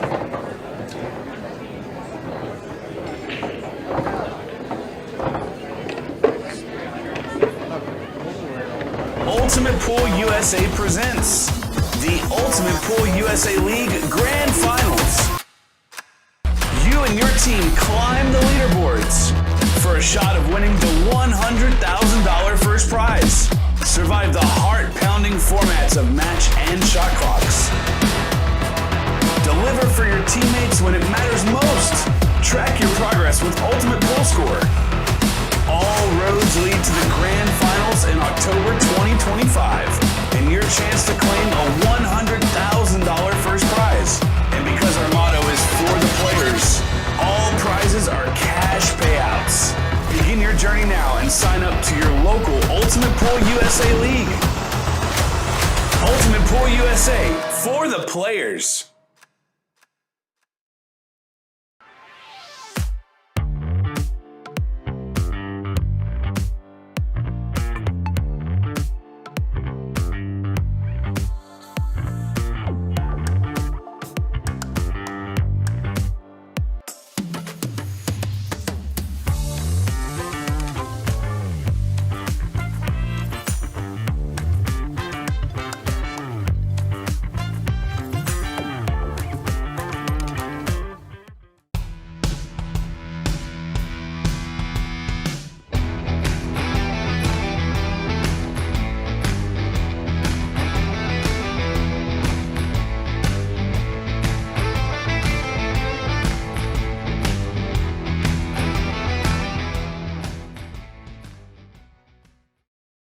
My brake tip is completely different from everything that is on the market. It combines the qualities of like a playing tip with a super powerful tip. It's like a tip on the steroids. You can open with less power, I mean, still have spin and split the pack perfectly, but you can go for the power braking and you still have control.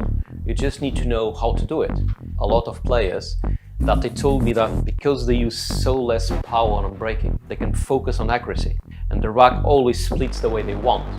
And because they are not using the power, they keep that accuracy and its reliability. I believe that when you're going to buy something, you need to believe on it and buy it perfectly. And on my side, what I believe is, if I'm going to offer you something, it needs to be better than I was expecting me for buying itself. The increases it's fantastic, it's super good. And they are consistent, they still have power or more power than the normal tips, and they last. And that's what I want. It really feeds me on. When people say thanks and they like the product and they are happy, I feel joy to myself. It's not really just proud, it's just joy. I feel happy. Welcome back, Ultimate Pool USA fans. Stephen Wyatt in the arena here with Justin Bergman. Justin, that was kind of a wild match. The one thing I want to ask you about, first off, the foul on the scratch and the break. How did you go through that, and what was the reaction to that? I'm an idiot. I should have known the rule, but I thought we were playing ball in hand anywhere the whole time, but yeah. Not. Well, that was a tough one, and it was a little uncomfortable to watch, because knowing that you were going to foul, and we just, there's nothing we can do. We can scream at the TV all we want, but Adam was breaking really, really well against you, and then making a few mistakes. Sitting in the chair and watching him break so successfully, what was kind of your thinking, just sitting there? I was hoping I can get another shot. I mean, he had a chance to go up 5-3 or 4-3. Yeah, I'm just hoping I get my, an opportunity. Yeah, and he had opportunities early in the rack and just wasn't able to make them come through. The last rack, I saw you speed up. You were kind of firing balls in and less thinking and more shooting. Is that something that you did intentionally, or did it just happen because you got comfortable? Yeah, not really. I probably just felt more comfortable, Felt like I couldn't miss. Well, and you didn't miss very much. Congratulations to you. You move on to the final, I believe, 32, and you shot extremely well. Congratulations, sir. Guys, thank you so much. More Ultimate Pool USA just a little while. Ultimate Pool USA presents the Ultimate Pool USA League Grand Finals. You and your team climb the leaderboards for a shot of winning the $100,000 first prize. Survive the heart-pounding formats of match and shot clocks. Deliver for your teammates when it matters most. Track your progress with Ultimate Pool Score. All roads lead to the Grand Finals in October 2025, and your chance to claim a $100,000 first prize. And because our motto is for the players, all prizes are cash payouts. Begin your journey now and sign up to your local Ultimate Pool USA League. Ultimate Pool USA, for the players.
Just in time here, Ricky Evans and Mark Dimmick, our last match of the night.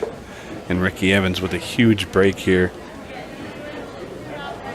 It's been a fun-filled day here. And Ricky Evans, if you watched any of the shootout previously, he really played well in the shootout. And he's got his hands full here with Mark Dimmick. Let's see how he gets on in this first rack.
All right, well, interesting ordeal there.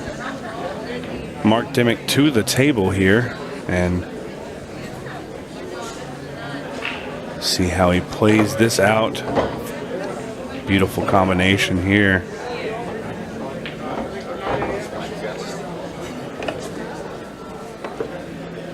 And this is really a nice little layout here. And let's see how Mark does it.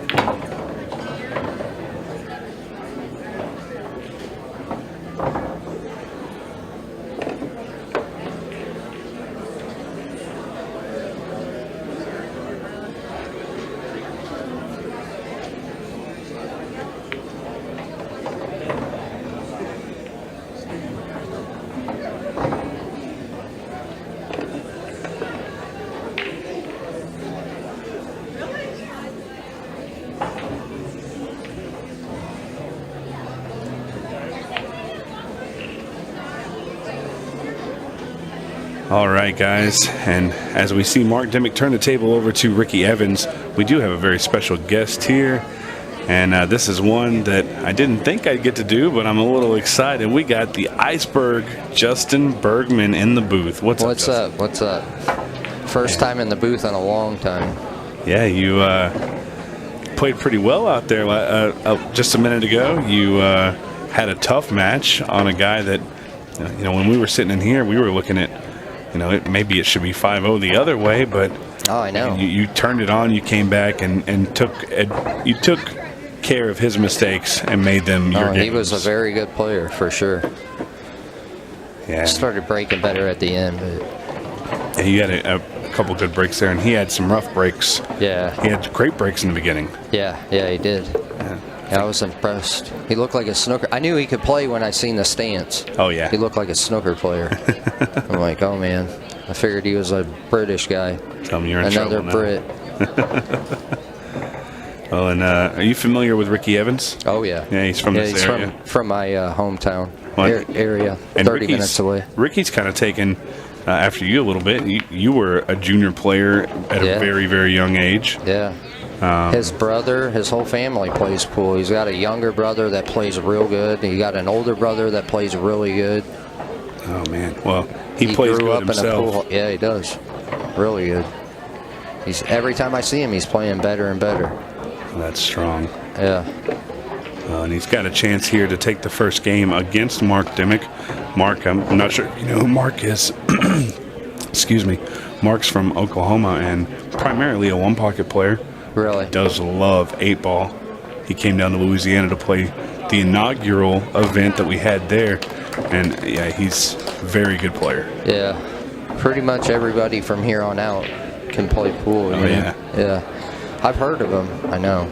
No, I think he plays a lot of big one-pocket tournaments. Yeah, he loves. That's how I know him. Actually, he plays, I think, the senior one-pocket tournament as well that they have down in Houston every year. Really? A lot of the older guys, really good players. Was it Nick Varner and a lot of those guys play really, really well. They're a little bit older in age, but right. Ricky Evans here, as we see on the screen, 4-time junior national champion.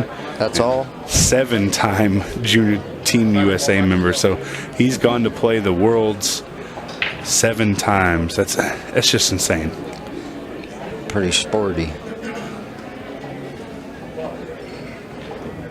Man, the second ball breaks the way to break, I think. He hit the third ball. He actually went down to 3. Yeah, he did.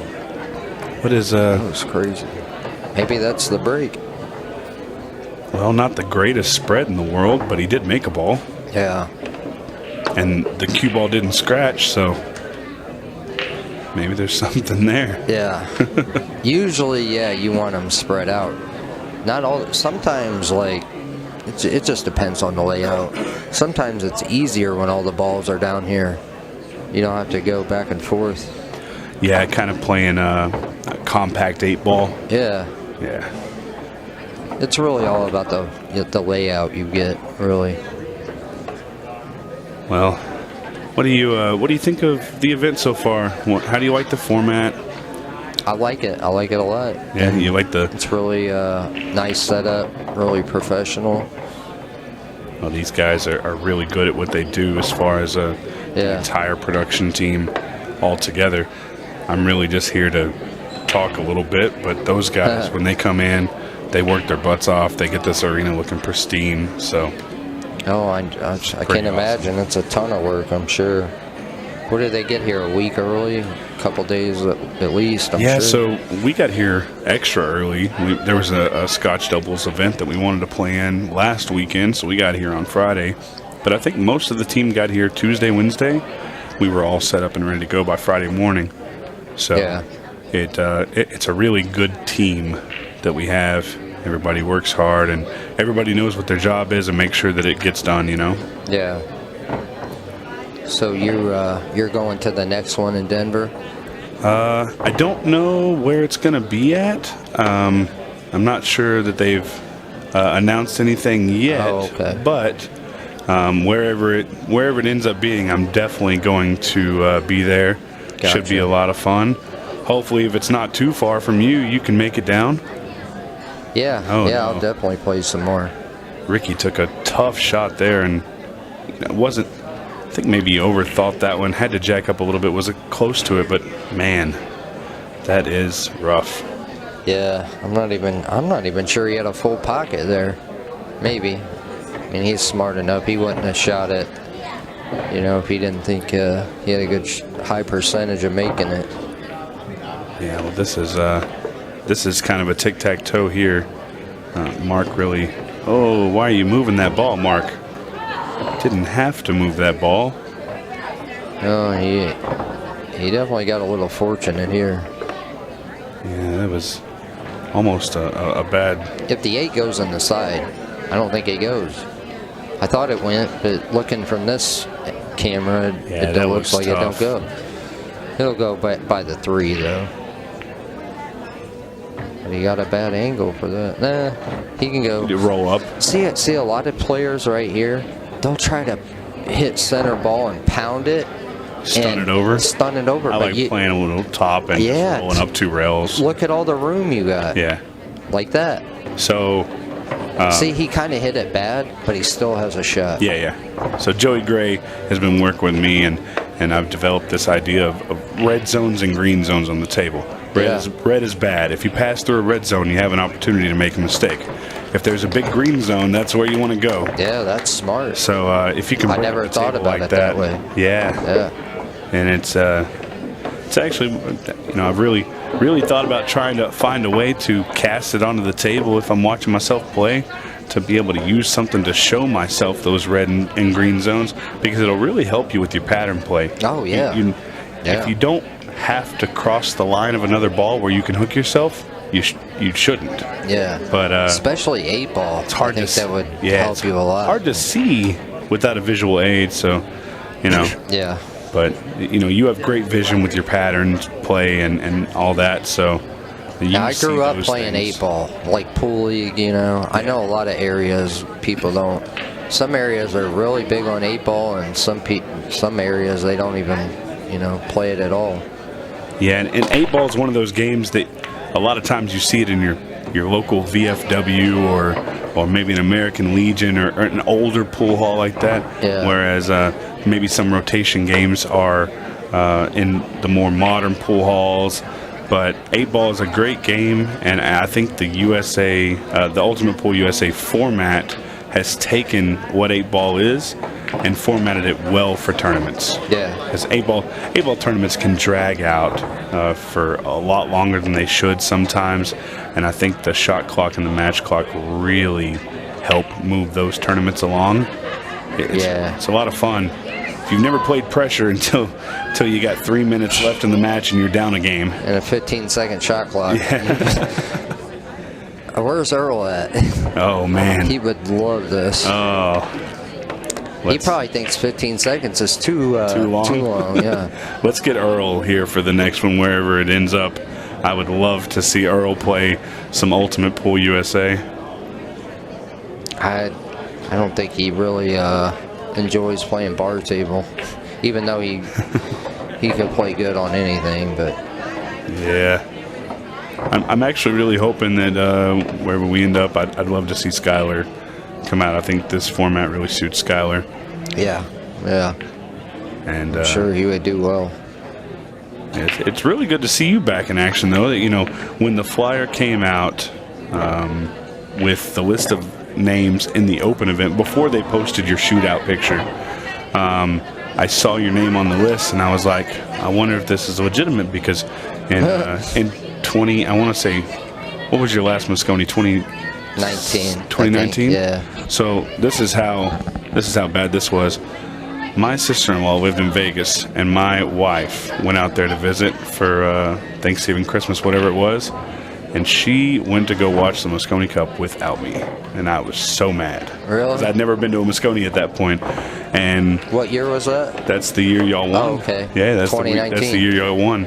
And she was there, and she sent me a picture of the team as Skylar's getting to win, and you weren't in it. You weren't on the chair or anything. I was in the and practice. I said, "Where's Bergman?" And she goes, "I'm pretty sure he's in the practice room getting ready to come out and win it in case Skylar doesn't get there." Yeah. That to me tells me everything I need to know about the respect you have for the game and the event, because you were ready to go out there. Even with Skylar having the lead, you knew that there's a possibility that you were going to have to play, and you were practicing. Yeah. And I really didn't know, honestly. Emily Frazier, you know Emily. Yeah, she's of course. the brains behind Matchroom, right? She came in. She burst into the practice room, and she goes, "What are you?" She's like, "Get out there!" And Skylar hadn't won it yet, but it's kind of a walk to get from the practice room to the tournament room or whatever. She's like, "What are you doing?" Skylar's shooting a 2-9 to win it. She's like, "Run, get out there!" Wow! And I wasn't even looking at the score. I was just I was trying to get my mind right and my stroke right. I'm thinking I might have to play. Well, it's good to see you back here, especially at this event. I think I think this event is something that you can excel at, and clearly you have. It was good to see you in the shootout. Yeah. This I played event pretty good here, so far. Sam played really good on me. Oh, Sam He didn't miss a Henderson. ball. Yeah. Yeah, young kid, plays very well. Yeah, he played perfect. He got a tough match in Chris, and I think he should have beat Chris Melling. Oh yeah. Yeah. Oh, I didn't know they played. As strong as he played Melling right after you. Oh, okay. As strong as he played against right you. Before me. Or right after. Yeah, after in the shootout. Oh yeah. Okay, I thought you were talking about the main tournament. Oh no. Okay, I got you. Yeah, in the shootout. Yeah, I left. I didn't see it. He played good. He played really, really good. Did he? Yeah. Chris. Yeah, I really like his game. Chris was tough, and I've actually got my players wrong. So you lost to Ricky Evans here. I was thinking, I'm getting my days mixed up. Is what it is. It's been a long weekend. Ricky played well against you. No, I didn't. I haven't played Ricky in this one yet. In the shootout on Friday night, yeah. No. I played Sam. You did play Sam in the shootout. Sam knocked me out, and then I played. I can't remember who I played first round. Oh, Dell. Yeah, Dell Sim. Yeah. And then I played Sam. Ricky actually, He beat Tyler. He beat Tyler, Yeah. that's right. Yeah. Because there was two really big upsets down there, and it was your loss and Tyler's loss. Yeah. So, the shootout was insane. I mean, from the start to the end, it was insane because that format It's a lot of pressure. It's so quick. Yeah. It's really hard to call a winner because the pressure is something else. Meanwhile, Ricky is up 2-1 A lot of people watching you. Oh yeah. The lights are real bright. Yeah, the arena is definitely can be daunting. Yeah, you got to get used to it. Yeah. Mark really needs this rack He's here. jacking up here. This is a tough shot. Yeah, Mark really needs this rack here. He's a little straighter than I thought. Man, he hit it good. He's still in trouble. I would actually maybe play for the bank here. I mean, he's got to hold the cue ball down here. Yeah. He might be able to go 3 rails, just barely miss the 12 with a lot of spin and come 3 rails, but that's what he's playing, I think. He played for the... Yeah. I think he played for the bump into the 12, but it's hard to hit the bottom side of that 12 to hold your cue ball. Maybe the 8 just goes easy. It might be a little closer than we think, but... I'm not sure it does. I think he's about to have to kick this ball and throw it. And on new felt, that's tough. Yeah. I'll do this shot on a worn-in table. I really don't want to shoot it on a slick new cloth table. Yeah. Because the amount of throw that you have to get is pretty wild. Yeah, I don't want to spin that good. It doesn't look like he's cueing far enough over. Right? He looks like he's aiming center ball. Oh, wow, what a shot. Perfect. What? That's brutal. Oh, what is this? He hit that so good. Pretty unlucky. Oh. He's thinking, yeah. Oh, that's brutal. That is sick. I can't believe that. That's insane. This is like a drill right here.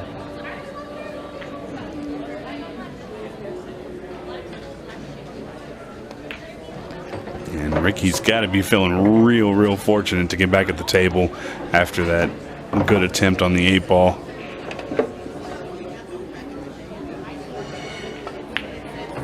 And what should have been 2-2, we're now looking at a 3-1. That's a big swing. Yeah. 2-game swing.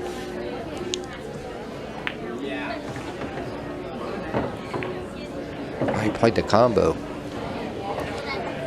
Guess it don't matter.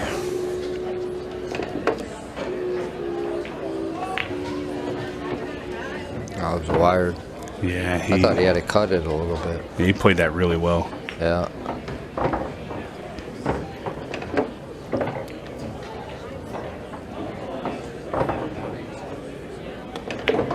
Well, Ricky's continuing his good play from yesterday.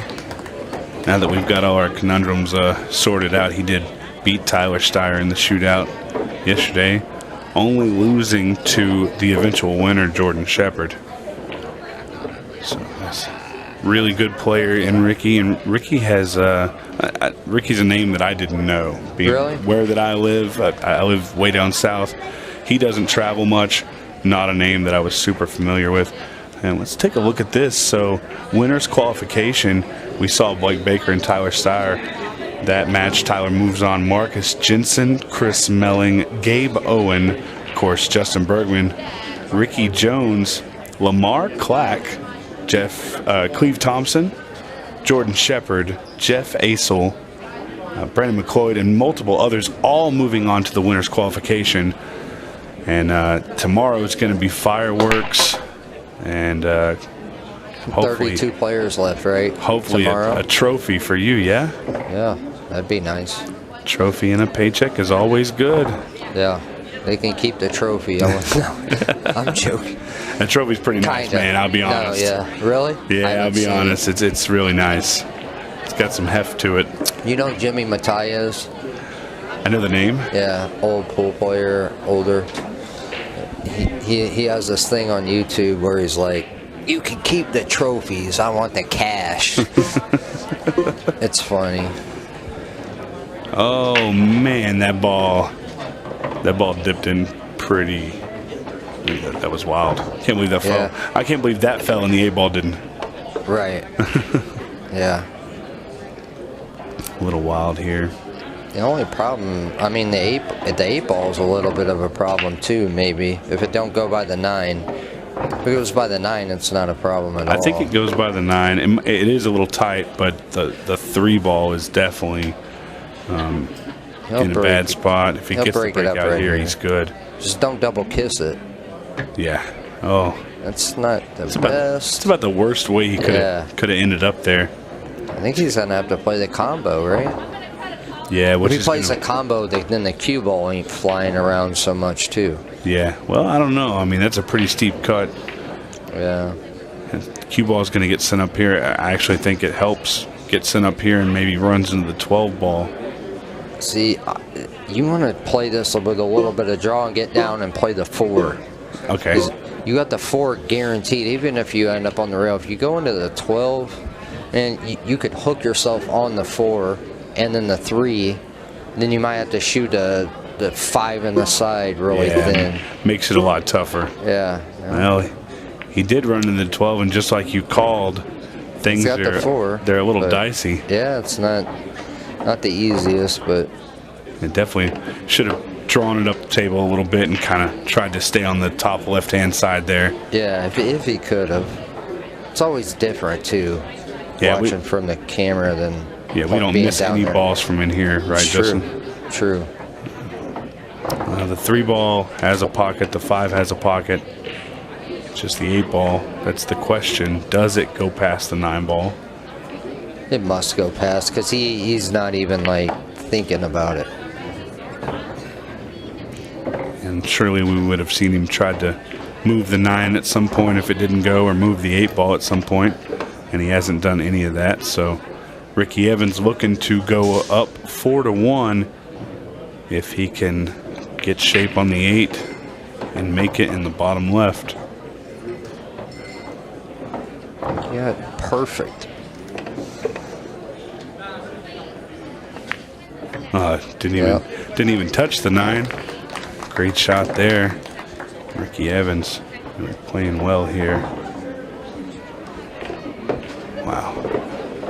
This has been a wild day. We've seen a lot of ups and downs. Sam Henderson, did you get a chance to watch Sam Henderson's match against Amy Beecham from? I've seen like the first 3 games maybe. Man, I tell you what, I don't want to play Amy. That girl plays good. Yeah, I don't want to play her either. She beat the guy that beat me. Oh yeah. Yeah, she plays good. And I think she's really comfortable in this arena. Yeah. She probably plays a lot of the ultimate. Oh yeah, right? Definitely over there. Yeah, she plays a lot of the stuff over there. Of course, Shane Thompson. Which I don't know if you've seen any of him, but Shane Thompson plays a lot of it. He plays pretty well. There's a lot of good players that are going to be coming over, but when they play in England, they use different balls, right? Yeah, so they use red and yellows, and they have the rounded pockets and that. But are they smaller or the same size? They're a little smaller. A little smaller.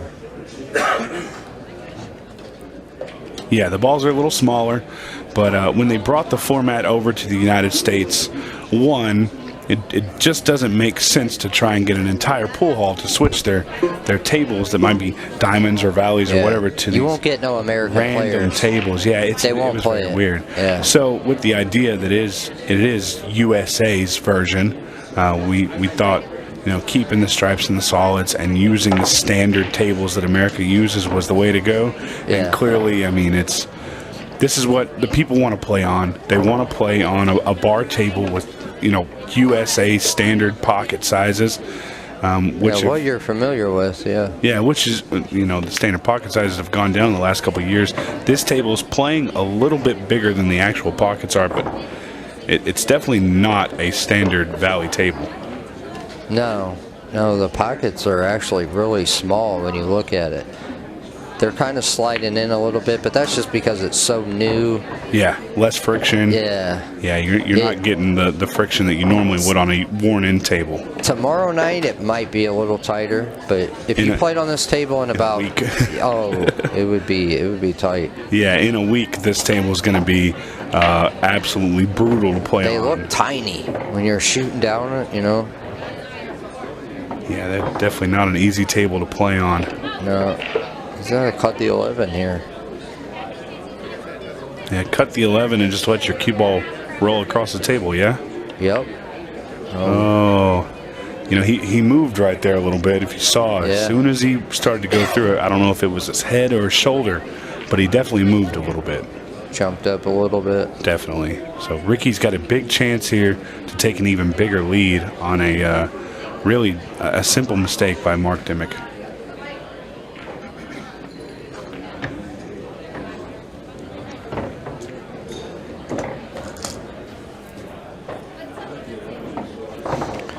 You can get out. He could probably run out and shoot him in order. Like 9 1 to ball. the 2 to the 3 to the 4. Sometimes I do that. I swear I do that. Yeah. Sometimes. Yeah. Sometimes they get too easy. You can actually kind of mess yourself up. Really, that's how I feel. And then if it's really easy, I'll say, all right, I'm going to shoot him in order. So I'll tell you what, this is true story. I'm not the greatest player in the world, but I hold my own pretty well. And if I'm having trouble getting started, sometimes that first couple games of the day are just rough. Yeah. If I'm having trouble getting started, I'll play one-handed because it forces me to slow down and it forces me to take more time, being precise with what I'm doing. Whereas if I'm using 2 hands, I may just get up there and think, oh, this is easy, bam, bam, bam, and then I make a mistake. Yeah. CJ was if it works for you. Yeah, CJ was one that always said, if it gets too easy or you're not quite warmed up, run them backwards if you're playing rotation, or if you're playing 8 ball, shoot a solid and then a stripe, and then a solid and then a stripe, and run it all out. You can find ways to really change it up, but I tell you what, running them in order like that's pretty strong. That's a tough game to play. Yeah, I mean, I wouldn't do it if it wasn't really easy. But if he had 4 or 5 wide open balls and you feel like you're gonna get out almost every time, sometimes I'll just do that. I'm not advising anybody out there to do that. I don't know, man. It'd be not the be best a good way practice to go. tool. Yeah, no, the Work your practice. cue ball. Yeah. It's something that you excel at, really. I won't cut any corners. You've had trouble with the break in the past, but your cue ball control is so good. In my opinion, I think you are by far top 3 players in America, and you, especially after the break, your cue ball control is just so good, and that's why you are one of the favorites in this event. Even with being out of the game a little bit, I know you kind of play a little bit up in St. Louis still. Yeah. But not traveling as much as you were. Right. It's great to see you back in and the ability you have is just, it's wild. Thanks. Appreciate it. It's a lot of hours playing this game. Yeah. When I was, young kid, teenager. Yeah. When did you start playing pool? When I was probably 5. Yeah. Yeah. So you and Shane were about the same age. Obviously, he's a lot older than you, but y'all started very early. Shane, yeah. And see, I didn't really know Shane. I think he kind of took a little time off when I was really, when I was like 14 to 18. But then when I turned 18, he started winning everything. Yeah. And I think that's when he really, that was kind everybody of knew who he was. That was kind of his coming out around between, I'd say, 2004 and 2006. That's when he really started ramping up. Yeah. And I think he won his first U.S. Open. Shane. Yeah. Like Shane McMahon, he was always like the guy to beat. Jesse Bowman. Those Joey guys Gray, were like Joey Gray, Chip. And them guys were all, well, not so much Joey and Chip, but like Jesse Bowman and Shane McMahon. Yeah. They were like the real good junior players, nobody. And then Shane Van Boening came out of nowhere and won the U.S. Open. And everybody knows his story from there. Yeah. Shane's definitely one of those guys that I'd love to see how they do in this format. Shane Van Boening? Yeah. Just because me and Chris talked about it a little bit. It's his favorite game. Yeah, he plays good bar table ball. Yeah. He plays a good any game, obviously. Yeah. Well, and you growing up in kind of this area, the junior scene when you were coming up was pretty hot. Real tough. I've heard plenty of stories from Joey and Chip about I've seen pictures of you from when you were really, really young. Really? I think maybe you were like 11 or something like probably that. 2 feet tall. Man, you weren't that tall. I don't know how tall you were, but you weren't that tall. But yeah, I mean, the stick is twice your size maybe, and there was a trophy involved that you were holding, so it don't really matter how tall you were because you were 10 feet tall that day. That's one good thing about pool is you can be 7 foot or 4 foot and you can still play it at a high level. You can be 100 pounds or 300 pounds and still hit the ball pretty well. So obviously when you and get you up can play to it old too.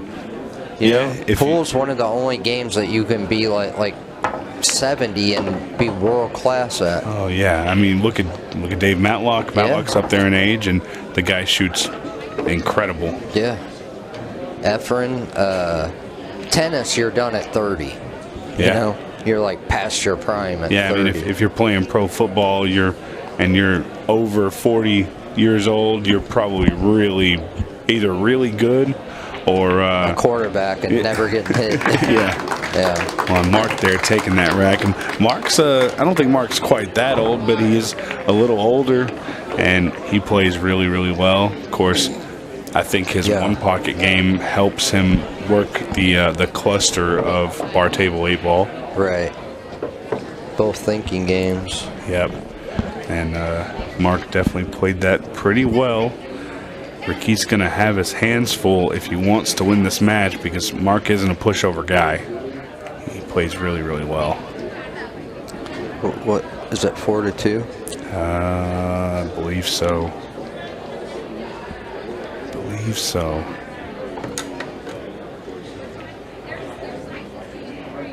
oh, I'm sorry, 5-2. I was wrong. 5-2. Yeah, 5-2. So Ricky's got a pretty good foothold. I want to see if he hits a 7 or the 15 or whatever, the third 12, ball. Yeah. 12. Man, he hit the 12. He's hitting 3 balls down. That's crazy. Yeah. He's definitely hitting the third ball, but he didn't make a ball, and he didn't really get a good spread. Yeah.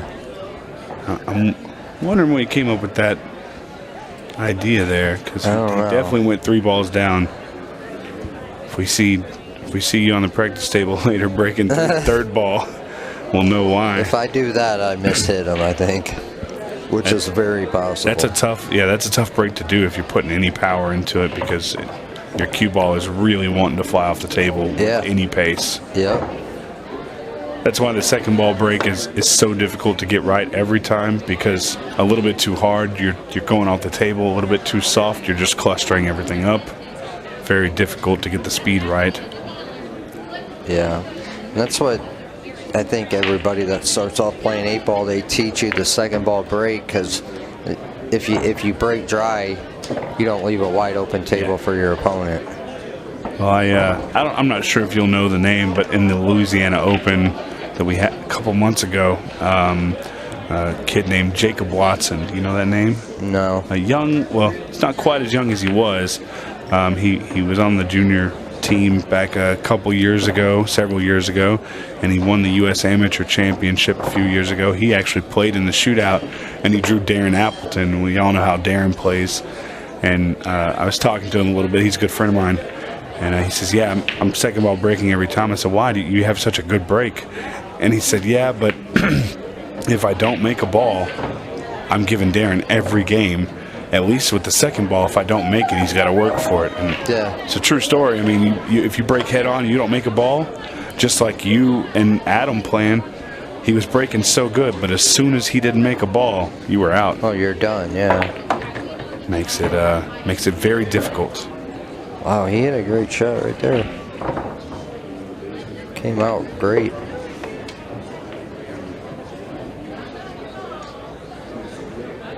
If you have you seen the stuff on the Ultimate Pool League they've been posting? I've heard about it, but I don't really get on Facebook. But. Understood. So obviously it's a new league that they're really getting started here, but I'm sure you've seen the sign. Did you see what they posted? Their first place prize payout is for the Nationals? What is it? October 2025, when they do the grand finals for the teams, $100,000 for a team of 8. That's How awesome. ridiculous is that? That is great. That's a lot of money, especially for the league scene. Yeah. No league in America has ever seen money like that. Yeah. They just announced it actually just a couple days ago, so man. Oh, really?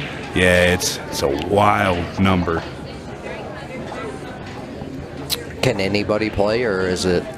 I don't know the details on it. You trying to join a league team? I'll let you join. For 100,000?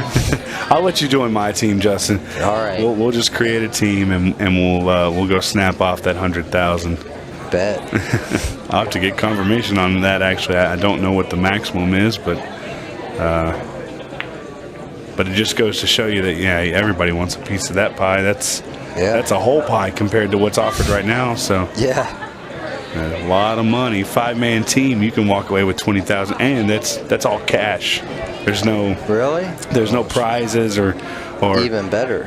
You're not going to win a Q case and a Q plus some money. Right. You're going to win exactly what it says the payout is, all in cash. So, guys, you heard it. If Justin Bergman wants to play Ultimate Pool League, you should definitely be wanting to play it. There's a lot of money at stake. So, pretty crazy announcement there. But while we're over here chatting about the league, Mark Dimmick at the table and trying to gain control back on this match. He's over here mounting a comeback. He's got an opportunity here. He's got to break it out now. If he gets on the 10, obviously he didn't get on the 10. What do you like here? I might play safe right here. Just shoot the 13 soft and if I'm playing, 9. if I'm real confident in my, ability to make the 9, I'm probably going to go ahead and shoot the 9 and then shoot the 13 and use one of these balls to break out the 14. But I thought he was going to get lucky. Yeah. Well, Ricky's still got to kind of get lucky here. On this table, this shot here, trying to play it with top and come down, it's touchy because the felt is slick. It wants to stay down there. Yeah. You actually have to hit it easier than hard. If you try to hard stroke it, the cue ball will stall. Yeah. 2 rails, maybe. Yeah. He went 3 rails. 3, but it worked for him. Yeah. I'm not sure he played that, but it turned out. If he played that, we'll never know if that's what he intended. But if somebody asks me if that's how I played that shot, yep. You don't look around or nothing. You just, that's what I tried.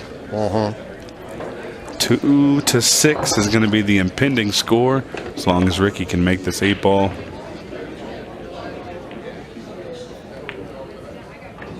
Yeah, Ricky's on the hill to go up to the winner's qualification. We'll have a set 32. And I don't think we're going to see the time clock come into it very much unless Mark Dimmick does start to make that comeback there. You see that beautiful shape shot by Ricky Evans to get the 3-ball out. But, you know, 6-2, if you see a comeback there, which is hard to do in alternate breaks, but if there is a comeback, we could get to that 15-second shot clock. But yeah, it's definitely going to be tough to do with the alternate break. Yeah, Ricky's a pretty fast player. And with Ricky breaking this rack, if he makes a ball, you know, that's all he needs to do is just make a ball. Make a ball. He plays well enough that he can navigate a tough rack if he needed to. Obviously, he wants them all to be sitting in front of a pocket and easy, but... Yeah, he's breaking dead on. Yeah, a little pop on the cue ball. You know what that reminds me of? It almost looks like a 10-ball break. Oh, right. Wow. Pretty unlucky. Yeah, it almost looks like a 10-ball break, but... Mark's got an opportunity here now. Cue ball behind the balk line, but you can shoot any direction here on the scratch. So he's going to take the 7. Not sure what his plan is going to be for the 2-ball.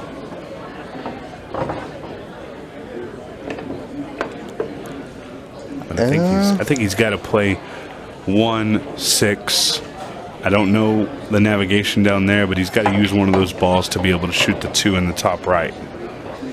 It looks like, to me, he was going to go 1-6, 3, 5, 2, but I'm not sure about that either. Yeah, and this is going to be a little tough here. Oh, okay. I don't mind this. I think he's got to shoot the 5 and we're just going to kind of drag into the rail and come out for the 2, yeah? He can do that. He can even go into the 9. Because I like going into the 9, and you know why? Because if you move the 9, it gives you more room to get from the 3 to the 2.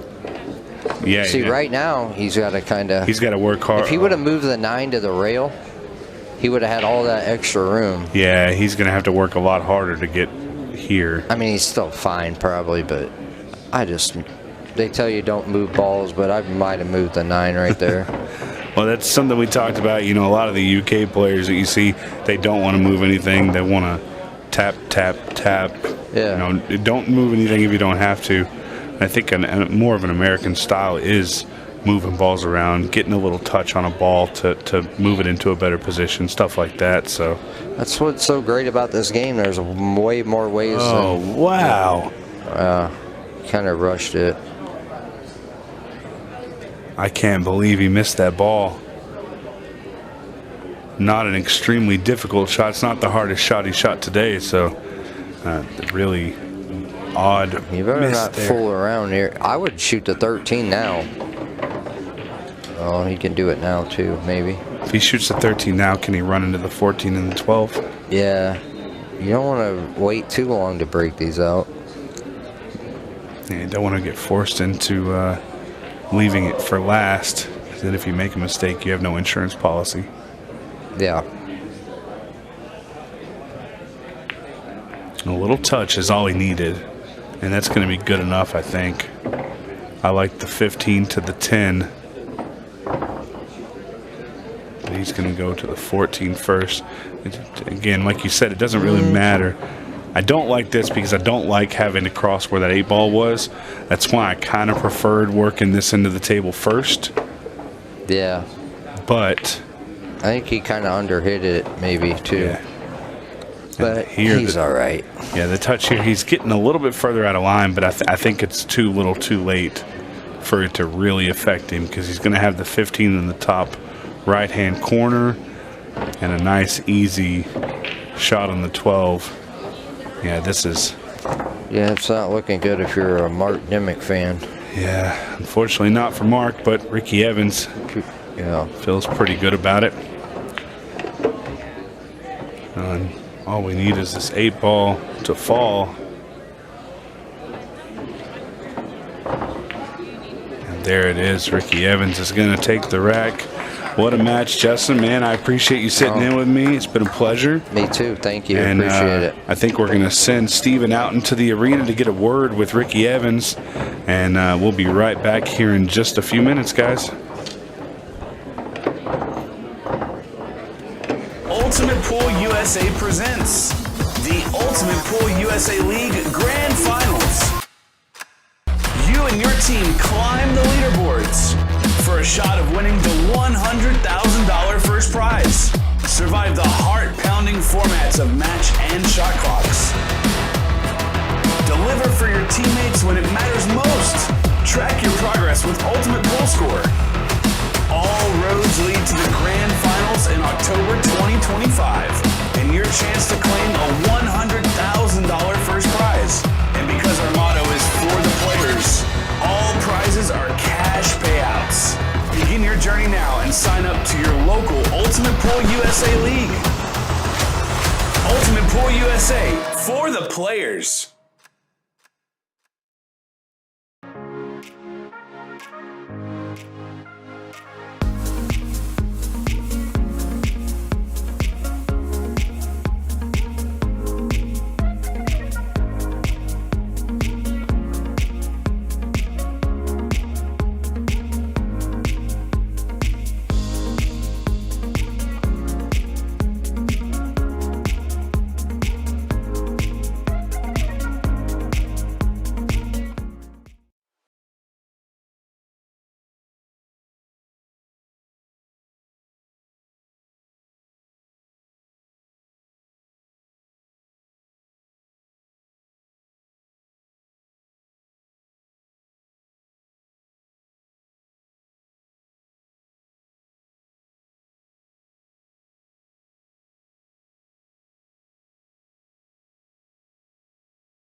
Welcome back, everybody. The final match of the day is done, and Ricky Evans is into the winner's side in the last 32. Ricky, congratulations. That was a really nice win and a performance that a few of us might have expected after what we saw from yesterday, where you looked in really good shape. But I know it's not always as easy as that, and you must be pleased with how it turned out in the end. Yeah, thank you so much. Every match is tough for me, to be honest, whether I'm playing best player in the world or somebody that's just a local league player. I feel it's always a battle against myself. You know, if you play good pool, you usually come out with the result. If you play bad pool, you know, it might you get lucky, but very low chance that you win if you play bad pool. So I played pretty good that match, and he didn't have a whole lot of opportunities to put a score on the board. Yeah, and you kept off the 15-second shot clock, which for us neutrals is a bit of a shame because we've heard his reputation preceded him. But at the same time, nice to get it done nice and early. Get yourself off to the hotel room early night ahead of a big day tomorrow. Yeah, absolutely. Maybe it was a little shaky in a couple of the matches I played today, but looking forward to tomorrow. Only going to play better from here and going to try to snap it off. Is it helpful to you that you've had that shootout experience yesterday? I know it didn't go your way in the semi-final, but a little bit of table time, played against some massive players. If the time comes tomorrow that you're back on here for, say, a big quarter-final, I'd imagine there's nothing new to sort of worry about at that stage. No, yeah, I mean, it was really good practice to be able to play in the shootout, and I don't even mean physical practice, but just mental practice. Yeah, to get your head in the game and understand the environment you're going to be playing in for the weekend, and to perform well and not be all shaking and dogging balls. So I feel comfortable. Well, that's what we like to hear, and we've enjoyed watching you. Best of luck for tomorrow. Go get yourself an early night, Ricky. Congratulations. Thank you so much. As we slide Stephen White in to round off the show here in Kansas City. What a day again, and we said this after the afternoon session. It just feels like we've built up really beautifully here, Stephen, for a big day tomorrow. Yeah, I mean, the action across the day has been top notch. We've seen crazy things, we've seen amazing things, we've seen comebacks and upsets, and it's really been a whirlwind of a day. But tomorrow is what matters. We have 3 champions to crown, and everybody's going to be on the top of their game because, you know, they want to win. Absolutely. It's a big day tomorrow. We will crown our women's Kansas City champion. We'll crown our junior champion too, and the Open champion by the end of the day. We are live with you at 11, and we cannot wait to get going as the winner's last 32 begins. Before that, on the outside tables, though, those on the B side have to sweat it out in that crucial losers qualification match. Loads happening tomorrow. Do join us then, and from everyone here at Kansas City, USA, Ultimate Pool, a very, very good evening.